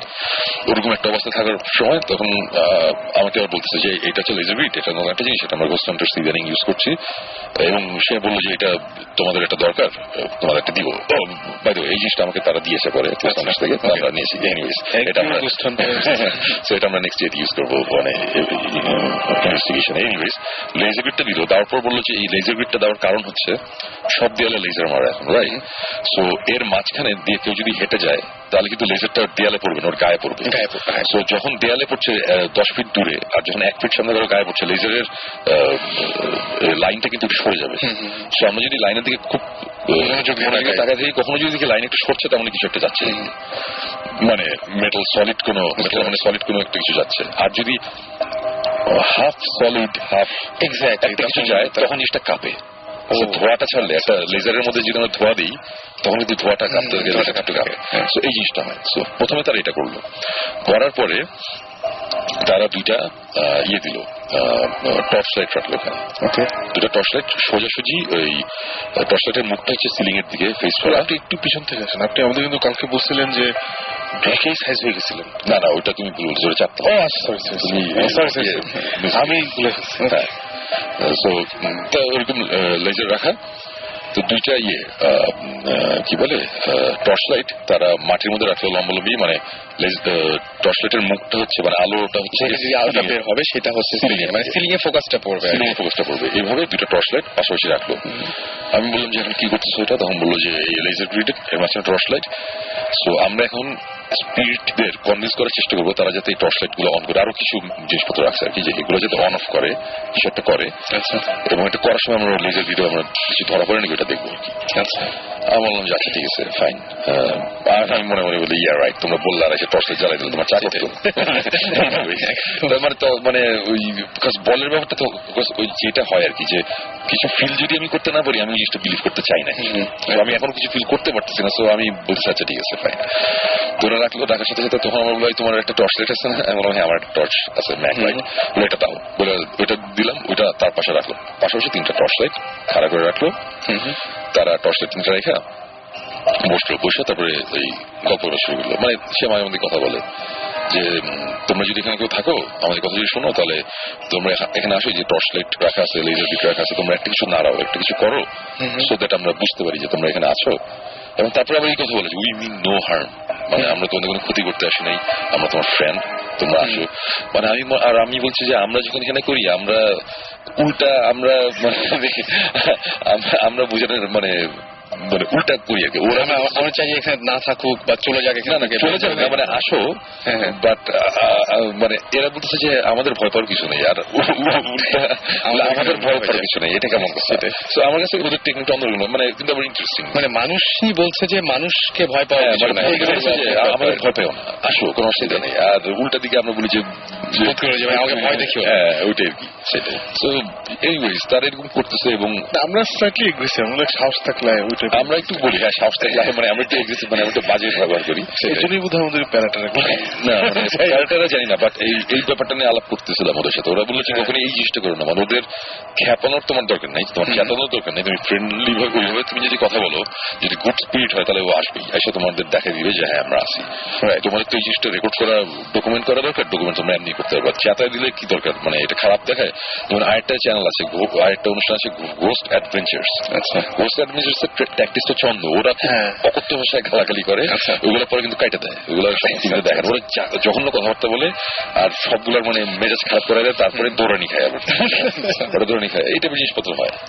তো এখানে তারা খুব ভদ্র হয়ে কথা বলতেছে যে আসো, এই করো, এই করো, এইগুলো বলতেছে। আমরা বসেছি 10 মিনিট 15 মিনিট, 45 মিনিটস পার হয়ে গেছে। মানে বসে থাকার অভ্যাস আমাদের আছে, কারণ আমরা একবার সিলেটের একটা ইনভেস্টিগেশনে আমরা 3 রাত বসেছিলাম, তারপরে 1 রাতের জন্য ঢাকা আসছি, 1 রাত পরে আবার গিয়ে আবার 3 রাত বসেছিলাম, এইরকম আমাদের 4th টাইমে গিয়ে আমাদের এক্সপিরিয়েন্স আছে। সো এই জিনিসটা আমরা পারি বসে থাকতে, এটা আমরা করতে করতে অভ্যস্ত 1.5 বছরে। বসে আছি, বসে থাকতে থাকতে হঠাৎ করে মানে খুব অসম্ভব রকম একটা জিনিস হলো, সেটা হচ্ছে যে এত লেজার গ্রিডের মধ্যে কোন লেজার কাঁপতেছে না কাঁপতেছে এটা তো আমার বোঝার কথা না, মানে আর ওরা এক্সপার্ট। সো হঠাৎ করে বলেছে কি যে লোক এত গ্রিড বলতেছে, আমার যে কোথায় মানে বিশেষ করে বলছে যে দেখো এইগুলো বলতেছে, কিন্তু ওর কথা শেষ হয় নাই। ওর কথা শেষ হওয়ার আগে ঠাস করে আমার টর্চ লাইট অন হয়েছে আমার চোখের সামনে। আমার চোখের সামনে একটা টর্চ, আমার টর্চ লাইট, এটা গোস্টন টর্চের টর্চ লাইট না, এটা মানে হোম ডিপো থেকে কেনা নতুন একটা টর্চ লাইট। টর্চ লাইটটা চোখের সামনে অন হয়েছে এবং তখন অন হওয়ার সাথে সাথে আমার সাথে তমাল ছিল, সে বলতেছে শোভ ভাই টর্চ লাইটটা অন হয়ে গেছে, আপনি দেখতেছেন? আমি বলছি হ্যাঁ অন হয়ে গেছে, অন হয়ে গেছে। মানে আমরা বলতেছি এটা কি, মানে কেউ নাই সামনে, কেমন টর্চ লাইট অন হবে কেমন? এবং এটা হচ্ছে একদমই মানে ওদের কিছু হলে হয়তো কোনো একটা ঝামেলা থাকতো বা কিছু একটা, হ্যাঁ এটা আমাদের টর্চ লাইট, আপনার টর্চে, হ্যাঁ সেটাই আপনার টর্চে টর্চটা অন হলো এবং আমরা তখন বসে আছি, যা ঠিক আছে। তখন এমি বলে কি যে এই টর্চটা অন হয়ে গেছে, আমরা বুঝতেছি, সে জোরে জোরে বলতেছে এটা ম্যাল ফাংশনের কারণে হতে পারে। সো টর্চটা যদি অফ হয়ে যায় তাহলে বুঝবো যে একটা কিছু আছে। ওর কথা শেষ হয়নি, টর্চ লাইট অফ হয়ে গেছে, মানে কথাটা শেষও করতে দেয়নি, টর্চ লাইট অফ। তারপর বলতেছে কি যে পাশে একটা পার্পল কালারের একটা টর্চ লাইট ছিল, এটা ওদের। বলছে পার্পল টর্চ লাইটটা যদি জ্বলে তাহলে খুব ভালো হয়, তোমরা একটু পার্পলটাও জ্বালাও, তাহলে আমরা বুঝবো, আমরা পুরো শিওর হবে এটা তোমরা একটু জ্বালাও। মানে ওরা পুরো মানে নর্মাল ফ্রেন্ডের মতন, যে এই বাংলাদেশ থেকে এসেছে এত দূর থেকে ওদের দেখতে আসছে, তোমরা একটু কিছু করে দেখাও। মানে এখন অ্যাজ ইফ মানে বাসায় গেছি, হ্যাঁ মা তুমি গান গাইতে পারো একদম, হ্যাঁ মানে আমি খুব অবাক এবং বিশ্বাস করবে না, চোখের সামনে পার্পল টর্চ লাইট অন হয়েছে। এবং আমি তখন বলেছি যে এগুলো কি হচ্ছে, মানে ওইটাই আমি বলছিলাম যে এটা যদি ওদের টর্চ লাইট হতো, ওদের জিনিস হতো, এটা আমি পাত্তে দিতাম না। আচ্ছা ঠিক আছে, এগুলো বহুত আছে, এগুলো বুঝি, আমরা হাইটেক। কিন্তু এই জিনিস আমার টর্চ লাইট ওরা কেমনে অন করবে সেটা আমি এখনো জানি না, এবং কেমনে অন হলো এটা জানি না। এই একটা ইনসিডেন্টের পরে তারপর থেকে আমি, তখনও কি আপনি কোনো কিছু ফিল করছিলেন না? তখনও আমি অ্যাকচুয়ালি কিছু ফিল করতেছি না। আচ্ছা, আমি দেখে একটু অবাক হয়েছি যখন ওই টর্চ লাইট অন অফ হয়েছে, তখন আমি বলতেছি যে এটা কি হচ্ছে, এরকম একটা জিনিস। আচ্ছা, এসব জিনিস হচ্ছে, হওয়ার পরে আচ্ছা ঠিক আছে ফাইন, দোতলায় তিনতলায় আমরা অনেকক্ষণ ছিলাম, থাকার পরে তিনতলায় অনেকক্ষণ আসি, থাকার পরে আমরা এখন ইয়ে করবো, চারতলায় যাবো। তো চারতলায় যাইতে যেতে আমার স্ত্রী বলতেছে যে চারতলাটা হচ্ছে খুব বাজে, আমার চারতলায় ইউজুয়ালি যেতে ভালো লাগে না। আচ্ছা, আমি বলি যে এরা বলতেছে চারতলায় যেতে ভালো লাগে না, এটা কেমন হতো, এটা কেন কিসে? ওই না তেমন কিছু না, বাট মানে আই ফিল আনকমফোর্টেবল। আচ্ছা, whenever I been there, মানে it was different. ঠিক আছে ফাইন, চারতলার কি হবে, মানে আমি ততক্ষণে মানে ভয় পাইতেছি, একটু অবাক হচ্ছি, কিন্তু তারপরে একটা কিন্তু মানে এটা একটা বড় একটা টিভি চ্যানেলের লোকজন, এদের কাজ হচ্ছে ম্যাজিশিয়ানের মতন ম্যাজিক দেখানো বা ভয় দেখানো। সো এদের হয়তো বা হাইটেক অনেক কিছু আছে যেগুলো আমাদের নাই। সো মানে একটা কোশ্চেন কিন্তু তখনও ছিল। Okay, but the minute I stepped into it, মানে চারতলার আমি ফ্লোরে পাটা দিলাম, পাটা দেওয়ার সাথে সাথে আমি বুঝলাম যে something is very wrong here. এবার আপনি ফিল করছেন? এবার আমি ফিল, মানে আমি এতটুকু বলবো যে আমি লাইফে অনেক জায়গায় গেছি, অনেক এক্সপিরিয়েন্স হয়েছে। এই যে একটু আগে বলছিলাম কাছে থেকে শ্মশানঘাটে গেছিলাম।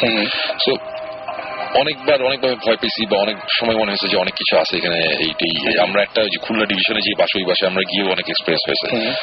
বাট সবকিছুতেই যাওয়ার পরে সাথে সাথে না, মানে একটু অ্যাটলিস্ট টাইম নেয় বা একটু কেমন জানি অস্বস্তি লাগতে থাকে, তার আস্তে আস্তে বাড়তে থাকে। বাট দ্য মিনিট মানে আমি চারতলায় আমি জাস্ট পাটা দিয়েছি ফ্লোরের মধ্যে, মানে আমি স্টেপ অন ইট, মানে আমার মনে হয়েছে যে সামথিং ইজ ভেরি রং, মানে চারতলাটা প্রবলেম আছে। মানে সাথে সাথে আমার মনে হচ্ছে যে খুবই খারাপ একটা জায়গায় আমরা আছি, এই জায়গাটা ভালো না। আমি জানি না কেন আমার এটা হয়েছে, বাট এটা হয়েছে seriously. I am not joking, I am not kidding. এটা আমার এখানে কনভিন্স করার কিছু নাই, যাদের বিশেষ করে করবে যারা করবে না, বাট আমি ফিল করেছি যে something is very wrong here. এবং ওই সিঁড়ি দিয়ে আমরা প্যাসেজটাতে উঠলাম। প্যাসেজে ওঠার পরে আমরা সিঁড়িটা দিয়ে যেখান দিয়ে উঠলাম ওইটার ডান দিকে, মানে আমরা মাঝখানে উঠেছি বিল্ডিংটার। সো ডান দিক দিয়ে প্যাসেজের লাস্ট মাথা আছে, বাম দিক দিয়ে প্যাসেজের লাস্ট মাথা আছে। আমরা মিডলে একটা জায়গা দিয়ে সিঁড়িতেও চারতলায় উঠলাম। ওঠার পরে আমি জাস্ট ডান দিকে তাকিয়েছি, মানে আমি সিঁড়িতে প্যাসেজে উঠলাম, ওঠার পর একটা লম্বা একটা প্যাসেজ, মানে লম্বি। তো আমি প্যাসেজের ডান দিকে তাকিয়েছি লাস্ট মাথা পর্যন্ত। তাকানোর সাথে সাথে মানে মাঝখানে না কিছু কি বলবো দরজা আছে। আচ্ছা, মাঝখানে বেশ কিছু লোহার দরজা, মাঝখানে দরজার ফাঁক দিয়ে আবার একটা ছোট জানালা, ওই সেটটা দেখা যায় আর কি, ওই সাইডে কি দেখা যায়। তো এই চারতলাটাতে, আচ্ছা চারতলার আর কিছু কাহিনী আছে। এই আসলে আমি ক্রিমিনালি ইনসেন্ট কিছু লোকজনদের রাখা হতো, যারা এত বেশি ইনসেন্ট তার ক্রিমিনাল অ্যাক্টিভিটিস, মানে মানুষজন মারতো, এই করতো, ক্ষতি করতো। পুরো বদ্ধপাগল যাদের বলে আর কি, যাদের ওই যে বেরি দিয়ে বা চারতলা একটা সেকশন আছে, ওখানে ওদের রাখা হতো। এবং একটা লোক আরেকটা পেশেন্টকে ওই প্রচন্ডভাবে মারতে মারতে অজ্ঞান করে ফেলে, তারপরে মাটিতে ফালায়। মাটিতে ফালানোর পরে একটা স্টিলের খাট ছিল, খাটের পায়া দিয়ে মানে খাটটা দিয়ে বাড়ি দিতে দিতে ওর মাথা পুরা থাতলায় ফেলছিল আর কি, এইভাবে মারছিল একজনকে। তারপর আরেকজন আসলে ওকেও স্ট্যাপ করছিল। মানে অনেক বাজে বাজে ঘটনা আছে এখানে। তো এই জায়গাটা এমনি একটু অন্যরকম। এই ঘটনাগুলো অ্যাকচুয়ালি আমি শুনেছি পরে, তখন জানতাম না, যখন ঢুকছিলাম আর কি চারতলায়। সো ঢোকার পরে চারতলায় আমি জাস্ট ডান দিকে তাকালাম, তাকানোর সাথে সাথে আমার মনে হয়েছে অনেক দূরে, মানে প্যাসেজের লাস্ট মাথায় আমি একটা কিছু দেখছি, মানে গ্রিন কালারের সবুজ। সবুজটা মানে ড্যাম্প টাইপের সবুজ না, বেশ ব্রাইট উজ্জ্বল ধরনের সবুজ, লেজারের মতো অনেকটা এরকম ধরনের। জোনাকি বা জোনাকির চেয়ে জোনাকি তো খোলা, একটু একটু খোলা, এটা তার টাইপের। এটা বেশ ব্রাইট, এটা আমি ঠিক বুঝতে পারছি না, বেশ ব্রাইট। একটা আলো না, কি বলবো, অনেকগুলো আলো, অনেকগুলো, মানে একটা না, প্রায় 12-14টা ছোট ছোট আলো টাইপের। মানে 12-14টা জোনাকি পোকা যদি অনেক ব্রাইট হতো, অনেক সবুজ হতো, এবং তারা যদি প্রচন্ড ফাস্ট উড়াউড়ি করতে পারতো, তাহলে যেরকম একটা জিনিস হয়। ওকে, ভয়ঙ্কর ভাবে লাফালাফি করছে আকাশের মধ্যে, মানে প্যাসেজের মধ্যে লাস্ট মাথায়। আমি ওটা দেখেই আমি জাস্ট আমার স্বভাব অভ্যাসবশত আমি দৌড় দিচ্ছি এখানে দেখার জন্য জিনিসটা কি, আমার এটা বের করতে হবে। ইউজুয়ালি কি হয় যে এরকম দিকে একটা জিনিস দৌড় দিই, সাথে সাথে জিব্রান আর সাকিব দৌড়ে আসতে থাকে সামনে, এরকম একটা ব্যাপার থাকে। কিন্তু আমি যখন দৌড়ানো শুরু করলাম বুঝলাম আমার সাথে কেউ নাই, এখানে তো বহুত স্ট্রিপ নাই, আমি একা। আমি দৌড়াইতেছি, দৌড়াইতে আমার পাশে তমাল ছেলে ছিল, আমি তমালকে জাস্ট বলছি, তমাল তুমি দেখছো, তুমি দেখছো? তমাল বলে হ্যাঁ সময় দেখছি, হ্যাঁ সময় দেখছি। আচ্ছা, আমি দৌড়েছি, তমালের সময় থামেন থামেন, কেউ নাই, থামেন। আমি তো তখন দৌড়ে অনেকখানি চলে গেছি, দেখলাম যে তমালও আসতেছে না। ঠিক ওই সময় স্টিভ দূর থেকে কোথা থেকে যে দৌড়ে আসতো, আইসা বললো যে মানে সেও দেখছে আর কি। আমরা দুজনই তখন দৌড়, ওর হাতে ক্যামেরা, ও দৌড়াচ্ছে, আমি দৌড়াচ্ছি, দৌড়ে লাস্ট মাথায় গেলাম। লাস্ট মাথায় যাওয়ার আগেই লাইটটা থাপ নাই, হঠাৎ করে নাই, লাস্টটা পুরোপুরি ভ্যানিশ, লাইটটা নাই। আমরা ওখানে দাঁড়ালাম, দাঁড়ায় বললাম যে এটা কি, বলে যে এর আগের বার যখন আমরা আসছি আমাদের বেশ কিছু এক্সপিরিয়েন্স আছে, বাট এই জিনিস আমরা আগে কখনো দেখিনি, এটা আমরা ফার্স্ট দেখলাম। এটা প্রথম কি হলো, তো ডকুমেন্টেশন কতখানি হয়েছে জানি না, বাট যতখানি হয়েছে হয়েছে, মানে ওরা খুব একটা খুশি না যে পুরোপুরি হয় জিনিসটা ভিডিও করতে পারেনি। বাট এটা নিয়ে আমরা তখন অনেকক্ষণ কথা বলতেছি, এবং ততক্ষণে কিন্তু আমি কিন্তু এতটুকু টের পেয়ে গেছি যে এই ফ্লোর মানে এই ফ্লোর একদমই নিরাপদ না আর কি, মানে ওই টাইপের এই ফ্লোরের প্রবলেম আছে। তো তখনই অ্যাকচুয়ালি আমি কথা বলা শুরু করলাম যে এই ফ্লোরে কি হয় না হয়। তখন আমাকে বললো যে এখানে ক্রিমিনাল সিনদের রাখা হতো, এখানে এইভাবে 2টা মার্ডার হয়েছিল একটা রুমের মধ্যে, ওই রুমের মধ্যেই হয়েছে।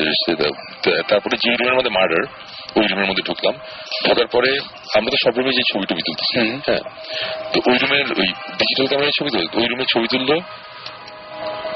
ছবিটা হচ্ছে আমি আর হচ্ছে তমাল ছেলেটা, সে আর ছবিটা তুলতেছিল হচ্ছে যে স্টিভ, সো আমার সাথে ট্যাঙ্গো আরেকজন আছে, আমরা 3জন দাঁড়ায় আছি। তো ছবি তুলতেছে, ছবি তুললে 2টা সে একটা মুখ দিয়ে একটা বাজে ভাষা বললো যে হোয়াট দ্য হেল টাইপের একটা জিনিস বললো, যে হেল বলে নেই, অন্য জিনিস বললাম যে কি ব্যাপার, বলে যে ছবি আসেনি। বলে দেখলাম যে পুরো সাদা, মানে ছবিটা হচ্ছে ওভার এক্সপোজ হয়ে যেটা হয়, পুরো সাদা একটা ছবি আসছে। আমি বললো যে আবার তুলো, সেকেন্ড টাইম ছবি আসলো না, থার্ড টাইম ছবিটা, এটা তো অটোমেটিক ক্যামেরা ছবি উঠছে, ভুলের কথা না। তো 2-3 বার হলো, এবং ওই যখন ওভার এক্সপোজ 2বার ছবি হলো, হওয়ার সাথে সাথে দেখলাম সবাই সবার দিকে তাকাচ্ছে। আমি বললাম যে তারা নিজেরা একটা কিছু করতেছে, যে সামথিং ইজ রং। এবং ওই টিমের বাকি ছিল যে ওদের ওয়্যারলেস করলো, ওরা আবার আসলো, তখন আবার ওই 6-7 জন আমরা একসাথে হয়ে গেলাম। হওয়ার সাথে সাথে তারা দেখলাম যে এখানে ওই যাবতীয় ইকুইপমেন্ট বসানো শুরু করছে। আমি তখন বললাম যে এটা কি হতেছে, ওরা ততক্ষণ ইলেকট্রোম্যাগনেটিক ফিল্ড সব বের করে মাপা শুরু করছে, যে বললো যে এখানে প্রবলেম আছে। আমি বললাম যে এই এতক্ষণে পাইছে, আমি বললাম যে এই জিনিসটা আমি তোমাদের বলতেছি যে 4 তলায় প্রবলেম আছে, আমি তোমাদের 1 তলা 2 তলা 3 তলা ভুয়া, এখানে কিচ্ছু না। ওই এক জায়গায় খালি বল নড়ছে কি নড়ে নাই, ওই লাইট জ্বলছে কি চলে নাই, আমি বুঝি না, এগুলা হচ্ছে, কিন্তু এইখানে কিছু আমি এখন ফিল করতেছি, এতক্ষণ আমি কিছু ফিল করিনি। ওকে, ওই টিমও তখন সিরিয়াস হয়ে গেছে, আচ্ছা ঠিক আছে এই ব্যাপার হাবি যাবি এগুলো হইতে হইতে। তারপরে আমরা যেটা করলাম যে আমরা ভৌতিষ্ঠ যেটা করি, এরাও ওটা করে, দেখলাম যে 2 ভাগে ভাগ হয়ে গেল, আলাদা 2 ভাগ হয়ে গেলাম। এক ভাগে হচ্ছে আমাদের সাথে ছিল হচ্ছে স্টিভ আর আরেকটা ছেলে, ওই গোস্ট হান্টার্স এর টাইপের কেউ, মেন কেউ না, ছিল এমি আর ট্যাঙ্গো। আচ্ছা, ওরা ছিল গোস্ট হান্টার্স এর, বাকি 2 জন ছিল। আমাদের এই টিমের মধ্যে আমরা এখানে বসে আছি, আমরা কথাবার্তা বলতেছি, আলাদা হয়ে গেছে, আরেকটা টিম আলাদা। তা ওই 4 তলার প্যাসেজের ওইখানে আমরা বসা, মাটির মধ্যে বসলাম, বসে আবার বসে থাকতে থাকতে ওরা কথা বলা শুরু করলো যে ততক্ষণে কিন্তু সবকিছু মোটামুটি কি বলবো এটারে যে কমপ্লিট বা সব সব শেষ হয়ে গেছে। আমরা বসে আছি তখন তারা বলতেছে হঠাৎ করে স্টিভ বলা শুরু করছে যে ওই আমরা জানি তোমরা এখানে এক্সিস্ট করো, এখানে আছো, আমরা জানি, ওই যে সেম জিনিস we mean no harm. But ততক্ষণে কিন্তু আমার কিন্তু ভিতরে কিন্তু খবর হয়ে গেছে উই মিন নো হার্ম মানে কি। আমার তো মনে হচ্ছে এরা উল্টা বলবে যে তোরা এখানে কি আছে। হ্যাঁ, তো এরকম একটা অবস্থা। তো ওরা খুব কুললি বলতেছে যে কোনো এরে তোমরা আসো, তোমরা দেখা দাও, আমাদের সামনে আসো, একটা কিছু করো সো দ্যাট আমরা বুঝি তোমরা আসো, এইটাই, তোমরা আসো, এইটা বের করতেছে। তা এই কথাবার্তা চলতেছে হঠাৎ করে টাং করে একটা আওয়াজ হয়েছে অনেক দূর থেকে, মানে জিনিসটা করে লাস্ট মাথায় আওয়াজটা কিরকম আমি বলি, কোন ওই পাইপ, পানির পাইপ বা এইসব কিছুর মধ্যে যদি রড দিয়ে আমরা বাড়ি দিই একটা আওয়াজ হয় না, একটা টাং, একটা একদম ঠিক ওই একটা আওয়াজ, এবং আওয়াজটা অনেক দূর থেকে। মনে হচ্ছে কি যে প্যাসেজটা করে লাস্ট মাথা থেকে আসছে। আচ্ছা, ওখান থেকে একটা আওয়াজ আসলো, যে আচ্ছা এটা যে কোনো আওয়াজ হতেই পারে ব্যাপার। তারপরে ধাপ করে একটা আওয়াজ, বুঝলাম যে এটা আরেকটু সামনে। ওকে, তারপরে আবার ধাপ একটা আওয়াজ সামনে, তারপরে হাঁটার আওয়াজ, একটা কিছু হাইট আসতেছে। আচ্ছা, আওয়াজটা বন্ধ হয়ে গেল। তারপরে এরকম একটা জিনিস হলো যে মানে পুরোপুরি ভাবে আমি ফিল করছি যে রাসেল, এই যে আমার কিন্তু এখন তুমি এটা দেখতে পাচ্ছ নিশ্চয়ই, আমি দেখতে পাচ্ছি, পুরো আমার সামনে দেখতে পাচ্ছি গুজবাম্প। আমার এখনো লং দাঁড়িয়ে গেছে, আমার এখনো ফিলিংটা মনে আছে যে তখন মনে হচ্ছিল যে খুব খারাপ একটা কিছু, অশুভ একটা কিছু একটা জিনিস আসতেছে আমাদের সামনে, আসতেছে, কিন্তু আমরা কিন্তু কাউকে দেখছি না। মানে আমি তখন পুরোপুরি স্টিভ বসে আছে আমার পাশে, তমাল চুপ করে বসে আছে। স্টিভের চেহারা ততক্ষণ গোমরা হয়ে গেছে, মানে বুঝতেছি সামথিং রং, যে এখন এখানে একটা কিছু হইতেছে যেটা তারাও একটু এখন টেনশন ভয় পাচ্ছে বা কিছু একটা। সো একটা জিনিস প্যাসেজ থেকে, এবং ভয়ঙ্কর মানে আওয়াজগুলো যে হচ্ছে না, মানে এক একটা রুম ক্রস করতেছে আর মনে হচ্ছে কি তারা জানান দিচ্ছে যে এই রুম ক্রস করলাম, ঠাস একটা আওয়াজ করতেছে, ধাপ ধুপ, এই করতে করতে আওয়াজ অনেক সামনে আসতেছে। মানে আওয়াজটা আস্তে আস্তে একেবারে আমাদের কাছে আসলো, আর ঠিক তখন ওই ভূতিস বলতেছে গস্ট হান্টার্সের যে আরেকটা টিম, ওরা ঠিক অপোজিট জায়গা থেকে ওরা আবার ঢুকতেছে। ওরা ঢোকা শুরু করলো, প্যাসেজের মধ্যে আসলো, ওদের হাউকাউ কথাবার্তার সাথে সাথে আওয়াজটা সব বন্ধ হয়ে গেলো, সবকিছু চুপচাপ, কিচ্ছু না। আচ্ছা, সাথে স্টিভ বললো চুপচাপ, বললো, ওরা সাথে চুপ হয়ে গেল যে সামথিং ইজ হ্যাপেনিং। আমরা চুপ হয়ে যাই, সব চুপ, আমরা কেউ কোনো কথা বলতেছি না, আওয়াজটা সব বন্ধ। তারপরে হচ্ছে পায়ের আওয়াজ, কাঠের ফ্লোরের মধ্যে কেউ হাঁটলে যেটা হয়, ওখানে খালি পায়ে ওই কাঠের ফ্লোরের মধ্যে হাঁটতেছে, কেউ একজন হাইটে আসতেছে আমার সামনে, একেবারে সামনে আসতেছে মনে হচ্ছে। এবং একটা সময় মানে এরকম একটা ফিলিং হলো যে কেউ একজন হাঁটতে হাঁটতে আমাদের সামনে দিয়ে, আমাদের মাঝখানে প্যাসেজের জায়গাটা সামনে দিয়েছে, তুমি যদি হাইটে যাও আমরা বুঝবো না যে একজন হাঁটতেছে। পায়ের আওয়াজটা দূর থেকে আস্তে আস্তে সামনে আসতো, সে 10 ফিট দূর থেকে শুরু হলো, আমাদের ক্রস করলো, মনে হলো কি আমাদের পাশ দিয়ে কেউ হাইটে যাচ্ছে, মানে কেউ কাউকে দেখতেছি না, বোঝা যাচ্ছিল, মানে পুরো বুঝতেছি কেউ হাঁটতেছে, মানে একদম চোখে কিছু দেখতে পাচ্ছি না। এবং ওই সময় আমি সবাইকে দেখতেছি, সবাই স্টিফ, মানে পুরো মূর্তির মতো দাঁড়ায় আছে, কেউ কোনো শব্দ করছে না। আমি বললাম যে আমাদের হয়ে থাকতে হবে, কিছু করা যাবে না এখন। যে আমাদের ক্রস করতে করতে আওয়াজটা আস্তে আস্তে পিছনে যাচ্ছে, আস্তে আস্তে প্যাসেজের দূরে চলে গেল, মানে মিলে গেল। আচ্ছা, মিলে গেল, সব চুপ। হঠাৎ করে দেখলাম যে সবাই বলে যে হ্যাঁ, একজন বলে ডিড ইউ গেট ইট, বলে হ্যাঁ গট ইট, এই টাইপের সবকিছু, মানে সবাই রেকর্ড করছে নাকি ইকুইপমেন্ট, মানে ওরা তো আছে ওদের চিন্তা নিয়ে, তো ওরা খুব স্যাটিসফাইড, হ্যাঁ পাইছে। দেয়াল, আমার পাশে তমাল, বাম দিকে তার পিছনে হচ্ছে দেয়ালের মতো, আর আমার ডান সাইডে আছে হচ্ছে গিয়ে, বাম সাইডে তমাল, ডান সাইডে হচ্ছে দরজা, আর আমাদের সাথে কেউ নেই, আর আমাদের সামনে 3-4 জন ওরা দাঁড়া আছে। আমরা কথা বলছি, হঠাৎ করে তমাল আমাকে বলে, ফিসফিস করে বলে যে শুনুন ভাই, আমি কি আপনি কি আমার ঘাড়ে হাত রাখছিলেন? আমি বললাম যে না ভাই, আমি তোমার ঘাড়ে হাত রাখি, শুনবি চলে। আমি সাথে সাথে ঘুরলাম, দেখলাম যে এই ও ঘুরতে চলে না, আমিও ঘুরছি, এবং স্টিভ, ট্যাঙ্গো, এমনি সবাই বুঝছে সামথিং স্ট্রং। ওরা বলল just get out of here. আমরা মোটামুটি লিটারেলি মানে ঠিক দৌড়াই নাই, কিন্তু যত ফাস্ট হাঁটা যায় আমরা খাটখাট করে আমরা জাস্ট 4 তলার থেকে যে কে কত ফাস্ট আমরা নিচে নামতে পারি। নিচে মানে কি, আমাদের তো সিঁড়িতে যেতে হবে, সিঁড়ি না থাকলে আমরা নিজে লাফ দিয়ে নামতে হবে। আমাদের সিঁড়িটা অনেক দূরে আমরা জানি, এবং ওই যে সিঁড়ি, এই যে 30 ফিটের মতন দূরে, মানে সিঁড়িটা বা 20 ফিট কতখানি আমার মনে নেই, কিন্তু মনে হয়েছে যে আমরা 50 মাইল হাঁটতেছি, যে কখন সিঁড়িটা আসবে কেউ কোনো কথা বলতেছি না। এবং বিশ্বাস করবো না আসলে, সিঁড়ি থেকে জাস্ট মানে আমরা জাস্ট ওই ফ্লোর থেকে যে সিঁড়িতে উঠে কয়েকটা স্টেপ নিচে নামছি, সাথে সাথে মনে হচ্ছে এভরিথিং ইজ ফাইন, কোনো প্রবলেম নেই। কোনো প্রবলেম নেই, মানে আমরা এখানে আসি, এর কোনো সমস্যা নেই, এভরিথিং ইজ টোটালি পারফেক্ট, ওকে, মানে এখানে ভয়ের কিছু নাই। মানে অথচ যতক্ষণ ধরে আমরা এখানে ছিলাম, মানে একটা সময় যখন হাইট আসতেছি তখন মনে হচ্ছে কি যে কখন রাস্তাটা শেষ হবে, কখন আমরা দরজাটা দিয়ে আমরা সিঁড়ির মধ্যে ঢুকতে পারবো আর কি। এবং আমরা যখন বাইর হয়েছি, বাইর হওয়ার পরে দেখলাম যে মানে স্টিভ, ট্যাঙ্গো, এমি, তিনজনের অবস্থা আমি যেটা বুঝলাম যে তারা খুবই স্যাটিসফাইড, তারা ভয় পেয়েছে, ভালো কিছু পেয়েছে, তারা খুব ইন্টারেস্টিং কিছু জিনিসপত্র পাইছে। তা আমি বললাম যে আমরা কি তোমাদের ফুটেজ নিতে পারি নাকি? আনফর্চুনেটলি এটা সাইফাই চ্যানেলের কপিরাইটেড ম্যাটেরিয়াল, এটা আমরা ইউজ করতে পারবো না। সো ওরা বললো যে এটা পারবো না, বা তোমাদের আমরা দেখাইতে পারি। তারপরে আমাদের বসায়া মানে ওদের যে মোবাইল এইচকিউ, ওই গাড়ির মধ্যে বসে যতখানি যা দেখানোর দেখালো, মানে ওরা ইন্টারেস্টিং ব্যাপার হচ্ছে যে ওদের কাছে বেশ কিছু ইকুইপমেন্ট ছিল যেগুলো আমাদের কাছে ছিল না, মানে ছিল না বলছে এই কারণে ওইগুলো আমরা পেয়েছি, আমাদের কাছে ছিল, ওরা দিয়েছে। সো ওরা যেভাবে জিনিসটা করে আর আমরা ভৌতিকটা যেভাবে করি, আমাদের মধ্যে ডিফারেন্স আছে। যে আমরা যে ফাইজলামি করি, হ্যাঁ সামনে সাহস থাকলে সামনে আই, মাঝে মধ্যে আমরা এই টাইপের ফাইজলামি করি, মাঝে মাঝে চুপ করে বসে থাকি যদি কিছু হয়। ওরা দেখি কি ডিরেক্ট একটা কন্ট্যাক্ট করার চেষ্টা করে, কমিউনিকেট করার একটা চেষ্টা করে। সো এই ডিরেক্ট কমিউনিকেশনের ব্যাপারটা আমার কাছে খুব ভালো লেগেছে। এবং আমার মনে হয় যে আমি তখনই সাকিবদের তখন কল দিয়ে বললাম, সাকিব আমি যে কি দেখলাম কি শুনলাম আমি বুঝতেছি না, আমার এখনো বিশ্বাস হচ্ছে না এই টাইপের জিনিসপত্র হয়েছে।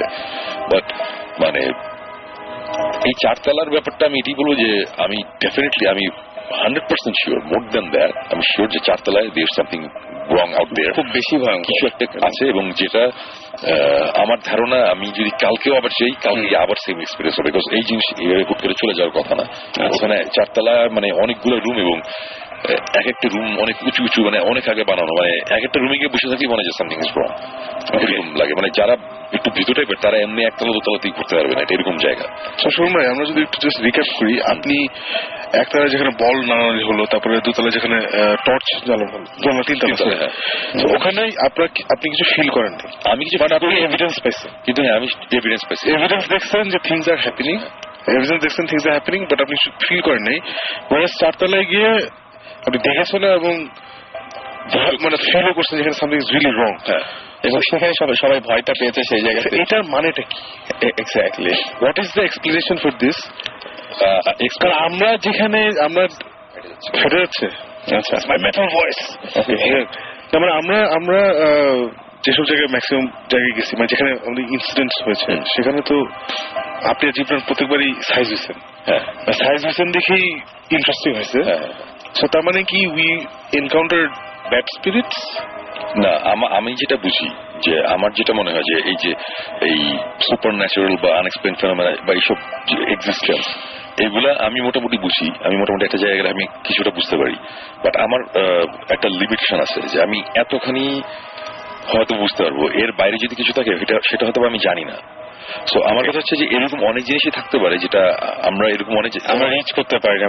যেমন 42টা লোকেশনে গেছি, রাইট? সো 42টা লোকেশনের মধ্যে আমরা 9টা লোকেশনে খুবই হ্যাপি, আর এই জায়গাটা পেয়েছি, এইগুলো হচ্ছে এপিসোড করার মতন জায়গা, তাই না? সো এর মানে এই না যে বাকি যে 42টা থেকে যে 9টার বাকি যেই কয়টা হয়, 31টা না 33টা জায়গা, ওইখানে যে কিছু নাই তা না, হয়তো ওর মধ্যে কিছু কিছু জায়গা ছিল যেটা আমরা জানিও না, আমরা হয়তো মিস করেছি। তো আবার আরেকটা ব্যাপার আছে যে আমি যতখানি এগুলো ফিল করি, আমার চেয়ে বেশি করে আবার জিব্রান, মানে জিব্রান এরকম অনেক সাকিব তো মিলে অনেক জায়গায় জিব্রান বলতেছে সামথিং ইজ রং, একদম। এবং আমি তখন বলতেছি যে না, অ্যাকচুয়ালি না, আমার মনে হয় না। কিন্তু হোয়াট ইফ আসলে এখানে কিছু একটা উল্টোপাল্টা ছিল যেটা আমি বুঝি নাই, জিব্রান বুঝতে পারছে। এবং জীবন ভাই, আমি নিজে এটা দেখেছি, জীবন ভাই অনেক দ্রুত বুঝতে পারে এবং তারপরে ফল ভোগ করতে হয়। এটা না, ফল ভোগ ওটা সবকিছুরই অ্যাকশনের রিয়াকশন, মানে কনসিকুয়েন্স তো থিওরি আছে। শুনবে আমার এটা মানে এক জিনিস হচ্ছে যে আমার একটা, আপনি যেটা বললেন না যে সাকিব যেটা জিজ্ঞেস করলো যে কয়েক সময় কয়েক সময় হয় না, আমার একটা ফ্রেন্ডের বাসা আছে, ওর অনেকদিন ধরে বলছিল ওর বাসায় প্রবলেম আছে, কিন্তু আমি যে জীবনে কোনো কিছু ফিল করি নাই। একদিন আমার সময় আমি বসে আছি, আমার চোখের সামনে দরজাটা যে বছর দিয়ে দরজাটা বন্ধ হয়ে গেল, পুরো বসে দিয়ে দরজাটা বন্ধ হয়ে গেল, আবার একটু খুললো, আবার ওই ইয়ে সিস্টেম খুলে গেল। I did not feel anything, but it's happening আমার সামনে। সো আমি যত জায়গায় গেছি তারপরে যা কিছু হচ্ছে সব জায়গায় যে আমি আমি আগে মানে একটু বুঝতে পারি কিছু হচ্ছে, কিন্তু ওটা আমি ওই একটা জায়গায় আমি বুঝতে পারি। মেবি আমার আরেকটা এক্সপ্লেনেশন আছে, সেটা হচ্ছে যে মেবি যে ঘোস্ট হান্টার্সদের সাথে যখন দেখা করতে যাচ্ছি, ওদের সাথে ইনভেস্টিগেশনে যাচ্ছি, তখন আমার মাথায় একটা জিনিস কাজ করছে, সেটা হচ্ছে যে ঘোস্ট হান্টার্স দেশের বাইরে থেকে কিছু লোকজন আসছে, এদের নিয়ে আমরা একটা ইনভেস্টিগেশনে যাচ্ছি, সো আমাদের ওদের ইমপ্রেস করতে হবে, সো আমরা অনেক কিছু ফেক জিনিসপত্র করবো, ওরা যাতে ভয় পায়। সো এই জিনিসটাতে আমার মাথায় অ্যাকচুয়ালি কাজ করতেছিল, সবকিছু আমি প্রচন্ড ভাবে এক্সপ্লেন করার চেষ্টা করতেছিলাম।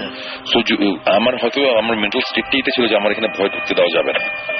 হ্যাঁ, বাট চারতলায় যাওয়ার পরে একটা স্পিড অথবা ওই যে ওইটার লেভেলটা এত বেশি ছিল যে আমার সাবকনশিয়াস মাইন্ডের ওটা আটকাতে পারে নাই যে না এখানে একটা কিছু আছে এবং এটা বুঝো।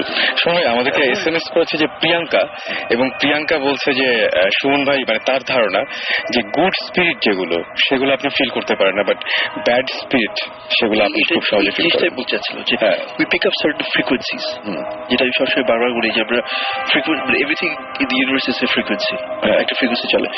আমরা যেটা ধরি আমি যেটা বারবার ফিল করছি, it's certain frequencies that we pick up. না আবার আরেকটা ব্যাপার আছে যে এই যে গুড স্পিরিট যে ধরতে পারি না ব্যাড স্পিরিট, বাট এটা যদি হয় তাহলে আমাদের ভৌতিকের পাইলট এপিসোড, আমাদের ফার্স্ট এপিসোড যেটা ছিল, মানে মানুষজন এখনো দেখেনি, আমাদের যেটা দিয়ে অ্যাকচুয়ালি ভৌতিকটা শুরু হয়, একটা আমরা একটা বাংলোতে গেছিলাম শ্রীপুরে। আচ্ছা, ওই বাংলো বাড়িতে আমাদের একটা শুটিং ছিল। সব বলে দিচ্ছে, না বলতেছি না, একটা শুটিং ছিল। ওই শুটিং এ যখন আমরা গিয়েছিলাম তখন একটা সময় এরকম একটা কিছু হচ্ছিল উল্টাপাল্টা, তখন আমি ওদের সবাইকে একটা কথাই বলছি যে আমি পুরোপুরি ফিল করছিলাম যে বাইরে থেকে খারাপ একটা কিছু ঢুকতে যাচ্ছে, বাট ভিতরে একটা কিছু আছে যেটা ভালো, এরা আমাদের সেভ করতেছে, ওদের ঢুকতে দিতেছে না। এটা কিন্তু আমি ওদের বলছি, মনে আছে? আমি কিন্তু তখন ক্লিয়ারলি বলছিলাম। তখন কিন্তু আমি গুড স্পিরিট ব্যাড স্পিরিট দুইটার কথাই কিন্তু আমি বলছি। আমার কাছে কিন্তু দুইটি মনে আছে, এখানে ভালো একটা কিছু আছে, খারাপ একটা কিছু আছে। তো খারাপ জিনিসটা ভালো গুলা আমাদের প্রোটেক্ট করছে। ইনফ্যাক্ট ওই সময় আমাদের এরকম একটা ফিলিং হয়েছিল যে পুরো মনে হয়েছিল যে আমার গায়ে কেউ টাচ করছে আর কি, খালি আমাকে না, মানে আমার দিকে ঘুরা এই জীবনে দিয়ে গেছে, মানে এই টাইপের জিনিসপত্র হয়েছে আর কি। এবং তখন আমি বলতেছিলাম যে এখন যেটা আমরা ফিল করতেছি এরা হচ্ছে ভালো, এরা আমাদের কোনো ক্ষতি করবে না। বাইরে যারা ওরা খারাপ। তো বাইরে থেকে এসে আমরা দরজা বন্ধ করে দিয়েছিলাম, তারপর সারা দরজা ধাক্কা থেকে অনেক কিছু হয়েছে। ওটা আমাদের first episode. I think Suman ভাই ওই মেয়েটা কি প্রিয়াঙ্কা, ও যেটা লিখছে ওটাকে যদি আমরা আরেক স্টেপ ফার্দার নিই, maybe it's not bad spirits যেটা আপনি ফিল করেন অর সামথিং। মেবি যখন আমরা কোথাও যাই এবং ওখানে কিছু একটা থাকে যেটা কোনো হার্মফুল ইন্টেনশন থাকে, maybe that's what you pick up. Maybe বুঝছেন? কারণ ওই মেয়েটা যখন বলটা খেলছিল, সে you didn't pick up any because তার কোনো ব্যাড ইন্টেনশন ছিল না towards anybody in that room, তাই না? তারপর আপনার যখন ওই টর্চ যখন জ্বালানো বন্ধ হলো, ওটা জাস্ট আপনার সাথে ইন্টারঅ্যাক্ট করছিল, দ্যাটস ইট, কোনো ইন্টেনশন ছিল না খারাপ।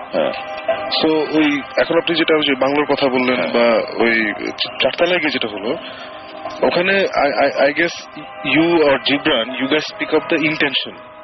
যখন কোনো ইন্টেনশন স্পেসিফিকলি থাকে যে আমাদের ক্ষতি বা কিছুটা করবে, মেবি দ্যাটস ওই ইন্টেনশনটা পাসেস থ্রু। মানে মেবি আমরা কিন্তু সবই কিন্তু আমরা ধরে নিচ্ছি মেবি তো আসলে। হ্যাঁ, আর কিন্তু আবার দেন এগেন ইরেশের বাংলাতে যেটা হয়েছিল, আমরা যে ছিলাম, মানে ইরেশের বাংলাতে আমি এবং জীবন পুরোপুরি ফিল করতেছি আমাদের পিছনে একটা কিছু এসে বসে আছে। সে দৌড় দিয়ে যখন চলে গেছে জিনিসটা দূরে যখন চলে যাচ্ছিল, যেই প্যাথওয়ে দিয়ে যাচ্ছে, আমি বলতেছি যে ঠিক আমাদের পিছন বরাবর সেটা চলে যাচ্ছে, এবং ঠিক এই পিছনে এসে 50 ফুট 60 ফুট দূরে একটা কুকুর ছিল, শুয়েছিল। আচ্ছা, কুকুরটা হঠাৎ করে খাও খাও করে চিৎকার করে কান্না শুরু করলো। মানে আমি তখন বললাম যে ক্রস করলো, কুকুরটা টের পেয়েছে। এই যে ওর কি ইন্টেনশন ছিল জানি না, আমরা তো ওর তো ঘুরে ফিরে বেড়াচ্ছিল, ওর তো আমাদের কোনো ক্ষতি করে না, বাট আমরা বুঝতেছিলাম একটা কিছু আছে। না, নিশ্চয় maybe he was irritated, maybe he or it or whatever, maybe তার ম্যাচ খারাপ হচ্ছে যে রাত বিরেতে আমাদের ঘুমানোর কথা, ওখানে গিয়ে ওকে ডিস্টার্ব করছে। আচ্ছা, মানে আপনি যখন ঘুমাইতেছেন তখন গিয়ে ধরুন পাশের রুমে ধাম করলে ম্যাচ খারাপ হবে না? কিন্তু এই টাইপের প্রাণীদের বলা হয় সবসময় যে সবসময় টের পায় বা কিছু একটা মানুষের চাইতে বেশি বোঝে, কুকুর এরকম টাইপের। হ্যাঁ, না মানে কুকুরের কথা বলতেছে না, বলছে যে ওই স্পিরিটটাই হয়তো ডিস্টার্ব ছিল, ও হয়তো বা ম্যাচ খারাপ ছিল, এই কারণে হয়তো আমরা টের পেয়েছি। হতে পারে। মেইন ব্যাপারটা হচ্ছে যে অ্যাকচুয়ালি কিসে জিনিসটা ট্রিগার করতেছে আমি জানি না, বাট আমি এতটুকু বলবো ওই ট্রান্স আলাগানি লুনাটিক অ্যাসাইলাম ওয়েস্ট ভার্জিনিয়াতে যেটা আছে, মানুষজন এটা যদি অনলাইনে সার্চ দেয় তাহলে পাবে। আমি ডিক্যাপ্রিও একটা মুভিও দেখেছি, শশাঙ্ক বা এরকম টাইপের কিছু শাটার আইল্যান্ড। শাটারল্যান্ডের সাথে মিল আছে, মানে অনেক মানে জায়গাটা, যে জায়গাটার বর্ণনা দিচ্ছেন, হ্যাঁ ওই যে ক্যাসল টাইপের একদম শাটার আইল্যান্ডের যে সিনগুলো, সেই সিনগুলো খুব কাছাকাছি। গোস্ট হান্টার্স ওয়েবসাইটে ওই জায়গাটা আছে, ওই লুনাটিক অ্যাসাইলামের নামটা এখন নেই, ওই সময় উঠে দিচ্ছে না। এবং শুনে আমি একটা কথা বলবো যে প্রশ্ন আমার নিজেও জানতে ইচ্ছা করছে যে যখন কিনা মানে এরকম তো অনেকেই আমাদের SMS গুলো দেখলে বোঝা যায় যে অনেকেই অনেক কিছু দেখেন, অনেকে অনেক পরিস্থিতির মধ্যে পড়েন। আসলে কি করা উচিত ওই মুহূর্তে যখন সে ফিল করছে হ্যাঁ এখানে কিছুটা আছে বা কোন ঝামেলা হচ্ছে, ফার্স্ট অফ অল কি করা উচিত তার, তখন কি করা উচিত? আমার হয় না যে হাত কেটে গেলে একটা ফার্স্ট এইডের একটা কোনো ব্যাপার থাকে, কি করা উচিত? সবকিছুতে অ্যাকচুয়ালি মানে ফেইথ এটার মধ্যে একটা বড় পার্ট প্লে করে। এখন আমি যদি ইসলাম ধর্ম বিশ্বাস করি বা আমি হিন্দু ধর্ম বিশ্বাস করি বা যেটা করি, সব রিলিজনেই কোনো না কোনো একটা সিস্টেম বলা আছে যেটা ফলো করতে, ওটা করতে হবে। আর যে এগুলা কিছু বিশ্বাস করে না, আমরা একটু ক্লিয়ার করে বলি, ফর এক্সাম্পল আয়াতুল কুরসি, আমি ডেফিনেটলি বলবো যে মানে আমি তো মুসলিম, আমি আমারটা জানি যে 3 কুল যেটা বলে আর কি, সূরা ফালাক, সূরা নাস, এগুলা পড়লে ইখলাস, এগুলা পড়া দরকার। আয়াতুল কুরসি একটা সিরিয়াস ব্যাপার, এবং এই আয়াতুল কুরসি আমার ধারণা এইসব সূরাটা আমার ধারণা আমাদের অ্যাটলিস্ট অন্য কাউকে না হলে আমাকে অনেক হেল্প করছে অনেক সময়, অনেক প্রবলেম থেকে। সো এইটা একটা ব্যাপার। আর আরেকটা জিনিস হচ্ছে যে যত যাই হোক আমার কথা হচ্ছে যে এই ব্যাড স্পিরিট বলি বা জিন বলি, এদের হয়তো বা অনেক ক্ষমতা আছে, বাট এর মানে এই না যে এরা আমাদের চড়ায় খাবে সারাক্ষণ আর আমরা ভয় পাই করতে থাকবো, এটা পসিবল না। এটা যদি হইতো তাহলে এতদিনে পুরো পৃথিবী রুল করতো জিনরা, মানুষরা করতো না। রাইট। সো আমরা যদি চিন্তা করি যে ওদের অনেক ক্ষমতা, ওরা অনেক কিছু করতে পারে, যেটা অ্যাকচুয়ালি ব্যাপারটা ঠিক না। আমাদেরও অনেক ক্ষমতা আছে, আমরা অনেক কিছু হ্যান্ডেল করতে পারি, আমরা পারি দেখেই আমরাই রুল করতেছি পৃথিবী, অন্য কেউ করতেছে না। সো এই জিনিসটা যদি মাথায় থাকে, ওইভাবে যদি হ্যান্ডেল করা হয় তাহলে খুব ফাইন, মানে খুব সুন্দরভাবে আমার মনে হয় জিনিসটা হ্যান্ডেল করা যাবে। মেইন ব্যাপারটা হচ্ছে ফেইথ, মেইন ব্যাপারটা হচ্ছে বিশ্বাস, এবং আরেকটা হচ্ছে ভয়। একজন মানুষের ভয়ের লেভেল এক একজন, কেউ অনেক ভীতু, কেউ আমি নিজেকে খুব সাহসী বলতে পছন্দ করি, বিকজ আমি এক সময় ছোটবেলায় আমি কিন্তু অনেক ভীতু ছিলাম, আমি টুকটাক অনেক কিছুতে ভয় পেতাম। আর এখন ভয় বলে কোনো জিনিস যদি খুব একটা এক্সিস্ট করে না আমার লাইফে, মানে আমার কিছু যায় আসে না। সো আমার মধ্যে তো এই জিনিসটা আসছে, রাইট? সো অনেকে যারা ভীতু আছেন, যারা একটু ভয়টা পায় যে কি করবো না করবো, আমার ধরুন একটু সিরিয়াসলি চিন্তা করলে, একটু ডিপলি চিন্তা করলে আমার মনে হয় ভয়টা কাটানো পসিবল। ওকে, ডেফিনেটলি। ওকে, তো আমি একটা কথা বলছি, 1 সপ্তাহ 2 সপ্তাহ আগে, যে যখন এরকম ভয়টা পায় তখন জোরে জোরে বলতে you not welcome here, get out. আমার একটা কাজ হতো, জাস্ট ক্লিয়ারলি বলে দেওয়া যে you are not welcome here. হ্যাঁ, মানে আমি ওই যে আমি এই গল্পটা বোধহয় কয়েকদিন আগে বলছিলাম, আবার অনেক সময় উল্টা হয়। ওই যে সিঙ্গাপুরে একটা হোটেলে বলছিলাম না যে যে হ্যাঁ আওয়াজ করলে জোরে কর, ওরে বাপরে জোরে, মানে কয়েকটা দিন আগে না, এটা 10টা এপিসোড আগে। আচ্ছা, 10টা এপিসোড হতেই পারে না, আমি মাত্র 1 মাস দেশে বাড়িয়েছিলাম ভাই। টাইম ফ্লোজ ডিফারেন্টলি, আপনি জেট লাগাচ্ছে না। আরেকটা জিনিস আমি জানতে চাই, যেটা মানে I wonder if you thought about this thing, যখন ওখানে ছিলেন, আমরা নিজের কিন্তু হাসাহাসি করি যখন গোস্ট হান্টার্স দেখি, যে ইংলিশে বলতেছে, বুঝতেছে, আমরা গিয়ে যদি ইংলিশে বাংলায় বলি তাহলে কি বুঝবে নাকি? এই এক্সপেরিমেন্টটাকে আপনি ট্রাই করছেন নাকি, যে ওখানে ইংরেজি ভূতের বাংলায় বললাম? আমি খুব সিরিয়াসলি জিজ্ঞেস করছি, যদিও শুনতে জিনিসটা খুব হাসি না। এখন কথা হচ্ছে আমি গিয়ে তো আর ভূতের জিজ্ঞেস করি নাই যে ভাই, মানে এখন আমার কথা হচ্ছে যে 1850 সালে যেই ভূত, যে স্পিরিট, সে তো হোয়াটসঅ্যাপ ম্যান, এগুলা ডগ, এগুলো আপনি স্পিরিট, আপনি কিন্তু একটা জিনিস খেয়াল করছেন, আপনি কিন্তু পুরো জিনিসটা স্পিরিট, গোস্ট এইসব বুঝছেন, একবারও জিন বলেন নাই। সো ডু ইউ বিলিভ ওরা জিন না এন্ড সামথিং এলস? ওরা জিন না something else? No, I don't believe that. You don't believe that? আচ্ছা, ওকে। আমার কাছে কয়েকটা SMS আছে। প্রথম যে SMSটা সেটা হিমু পাঠিয়েছে, এবং হিমু যেটা বলতে চায় সেটা হচ্ছে যে সে যখন ক্লাস 6-এ পড়তো তখন সে একটা লোককে স্বপ্নে দেখতো, এবং তিনি বলতেন যে তিনি তাকে কোন সমস্যা হবে এটা বলতেন, আবার কোনটা কিভাবে সমাধান হবে এটা বলতেন, এবং এই এক্সপেরিয়েন্সটা সে করেছে। আর সেকেন্ড যে SMSটা অপু লিখেছে সুমন ভাই, আমাদের এলাকায় একটা পন্ড আছে যেখানে প্রতি বছর একটা করে মানুষ মারা যায়, ওয়াই? প্রতি বছর একটা করে মানুষ কেন মারা যায় এটা তো সমুদ্র বলতে পারবে না, সেটাই জানে না কেন। বাট ওই পন্ডে ওই পুকুরে যদি উল্টোপাল্টা কিছু থাকে তাহলে ডেফিনেটলি এটা একটা ইন্টারেস্টিং সাবজেক্ট আমাদের জন্য হতে পারে। ইনফ্যাক্ট আমরা অলরেডি টাঙ্গাইল সাইডে একটা পুকুরের ইনভেস্টিগেট করতে আমরা গিয়েছিলাম। ওখানে স্টোরিটা খুব ইন্টারেস্টিং এবং ঘটনাটা কিছুটা এরকম যেটা শুনলাম যে প্রতি বছর একজন মারা যায়। বাট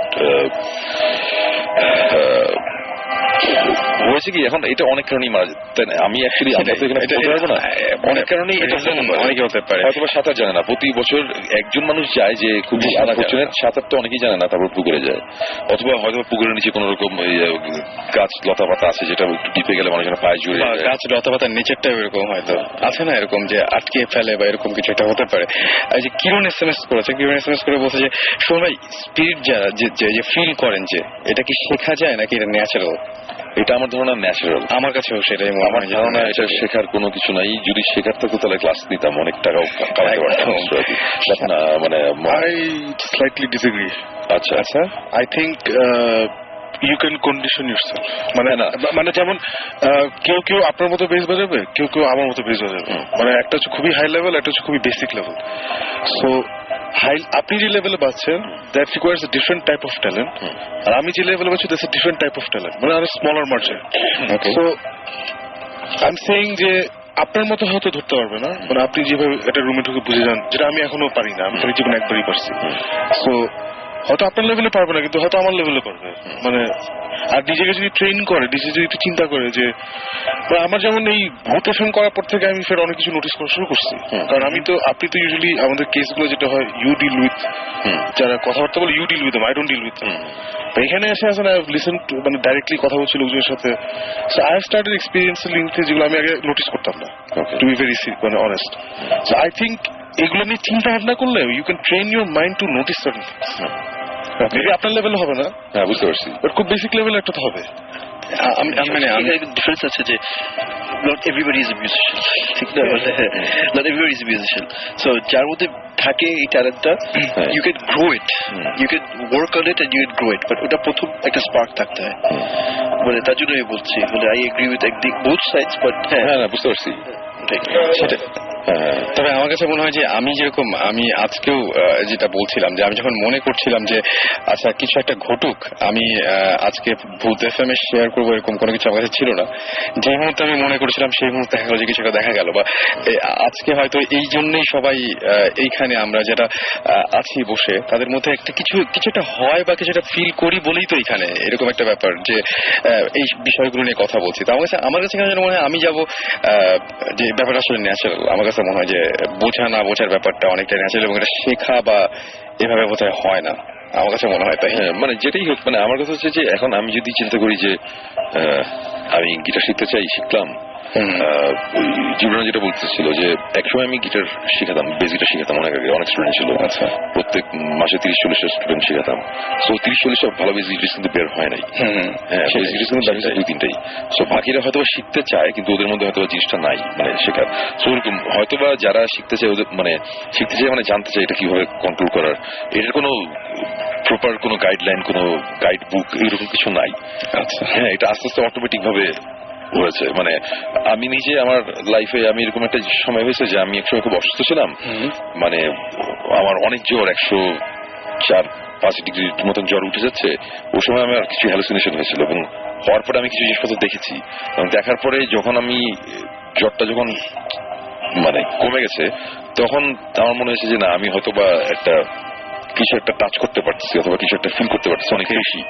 তো আমি একটু বিলিভ করার চেষ্টা করেছি যে না, আমার হয়তো বা এখন থেকে হয়তো আমি আরো বেশি কিছু পারবো। মানে আমার একটা পুরোপুরি ভাবে একটা কনভারসেশন হয়েছিল একজনের সাথে। আচ্ছা, আমার জ্বর ছিল অনেক বেশি এবং ওর মধ্যে কেউ একজন আমাকে বলতেছে যে তোমার তোর তো ইয়ে হয়েছে, যাবার সময় হয়েছে, তোর বেশি সময় নাই, আমাকে একটা টাইমও বলে দিচ্ছে এই সময় নাকি মারা যাবো।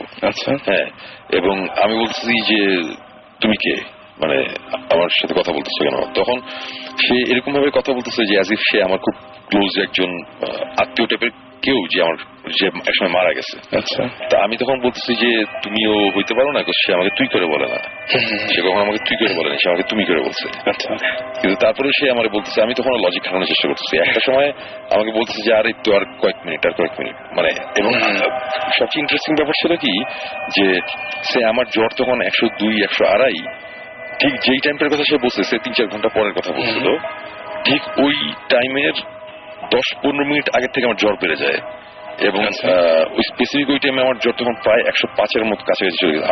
আমি তখন বাথরুমে আমার গায়ের মধ্যে মানে বরফ পানি সব ঢালা ঢেলে গেছে, 2 ডিগ্রি বাড়লে তো শেষ। হ্যাঁ, মানে কিছু ডিগ্রি। এবং আমি তখন বারবার বলতেছিলাম যে তখন 11টা 4, মানে 11টা 4 বাজছে কিনা, 11টা 4 কি হয়ে গেছে, 11টা 4 কি হয়ে গেছে। আমি তখনও টেম্পারেচার বাড়ানো যাবে সেটাই। সো আমার মনে হয় যে ওই ঘটনার পর থেকে আমার মনে হচ্ছে যে না, এখন থেকে আমি আরো অনেক বেশি কিছু ফিল করতে পারি বা বুঝতে পারি। তো জিনিসটা আমার কেউ শিখাই দেয়নি, আমি হয়তো এরকম একটা সিচুয়েশনে পড়ছি, আমার ডিফেন্স মেকানিজম হয়তো কাজ করছে সেভাবে যে ঠিক আছে তোমারে প্রোটেক্ট তোমারই করতে হবে এবং করতে গেলে তোমার বুঝতে হবে এইসব জিনিসের সাথে আমার ফাইট করতে গেলে তোমার এই জিনিসটা লাগবে, এইটা হচ্ছে তোমার জিনিস, তোমার ভিতরে ছিল, বাইরে হয়ে গেছে। মানে ব্যাপারটা হয়তো এরকম হইতে পারে, আমি জানি না। আমাদের তো এইসব ব্যাপারে অফিসিয়াল জ্ঞান খুবই কম, আমরা তো এক্সপিরিয়েন্স থেকে যা করার করছি। দেন কারো যদি কোশ্চেন থেকে আমি বলবো যে কোশ্চেনের কিছু নাই, বিকজ বেসিকটা কেউ আমাকে শেখায় নেই, গানও কেউ আমাকে শেখায় নেই, এই জিনিসটা আমাকে কারো শিখতে হবে। তো আমাদের মনে হয় আজকে শেষ করা উচিত না, শেষ করে দিই আমরা আজকে। আর আজকে SMS আমি পড়ার চেষ্টা করেছি, তারপরে আপনাদের SMS গুলো থাকলো আমার কাছে। নেক্সট উইকে নিশ্চয়ই আমরা আজকে অনেক মানে কি বলবো যে গল্পগুলো আমরা শোনার জন্য অপেক্ষায় ছিলাম, সেই গল্পগুলো আজকে বেশি করলাম আমরা, এবং সেই ঘটনাগুলো আমরা বেশি জেনেছি। আর নেক্সট শোতে ডেফিনেটলি আপনাদের মধ্যে থেকে কেউ না কেউ থাকবেই, আমাদের কাছে SMS থাকছেই আপনাদের, এবং ডেফিনেটলি আপনারা আমাদের সাথে শেয়ার করবেন সেই আপনাদের অভিজ্ঞতাগুলো, সেটা SMS এর মাধ্যমে। SMS করার নিয়ম হচ্ছে শাউট লিখে স্পেস দিয়ে আপনার নাম লিখে স্পেস দিয়ে আপনার মেসেজ লিখে পাঠিয়ে দিন 9840 নম্বরে, অথবা সরাসরি আমাদের ইমেল করতে পারেন। আর ইমেল অ্যাড্রেসটি হচ্ছে bhutfm@therateofradiofurti.fm। আমার মনে হয় যে সমস্ত গল্প আপনারা ডিটেইলে জানাতে চান আমাদেরকে, যে কি ঘটেছিল, কি অবস্থা, কোথায়, সবকিছু আপনি যদি ইমেল করেন তাহলে আমাদের আরো বুঝতে সুবিধা হবে, পরে আমরা আপনাকে এখানে নিয়ে আসতে পারবো। আর যারা এখানে SMS করছেন, SMS দেখে আমরা কল করবো আপনাদেরকে। সো আজকে এখানে শেষ করি না? হ্যাঁ, আজকে শেষ করা যায়। এবং আরেকটা জিনিস বলে দিই যে আমি তো ছিলাম না মাঝখানে, যেটা ওরা বলছে 10-12 এপিসোড, বলবো না 4টা এপিসোড আমি ছিলাম না, মাত্র 4টা এপিসোডের পরে ব্যাক করে আজকে পার্সোনালি আমার ভালো লাগছে। এবং আরেকটা জিনিস বলি, এই লুনাটিক অ্যাসাইলামে তো গিয়েছিলাম, নিউ ইয়র্কে একটা বড় একটা বাসায় গিয়েছিলাম, যেটার ঘটনা আছে কিছুই বললাম না, ওখানে টুকটাক ছোটখাটো কয়েকটি ইনসিডেন্ট হয়েছে, এটা আমরা নেক্সট এপিসোডে আমরা এটা আলাপ করবো। ওকে, সো আমার যেটা মনে হয় যে আগামী এপিসোডে আরেকটা জিনিস, সেটা হচ্ছে আমরা শেষ করবো ক্রিপ্টিক ফেটের একটা গান শুনি না? আমার যেটা মনে হয় যে ক্রিপ্টিক ফেটের একটা গান শুনি। আপনারা এখানে সাকিব ভাই যেহেতু আছে, সুতরাং শুনতে খারাপ লাগবে না। আর আমাদের শো আজকে এখানেই শেষ করতে হচ্ছে। স্টে টিউন টু রেডিও ফুর্তি।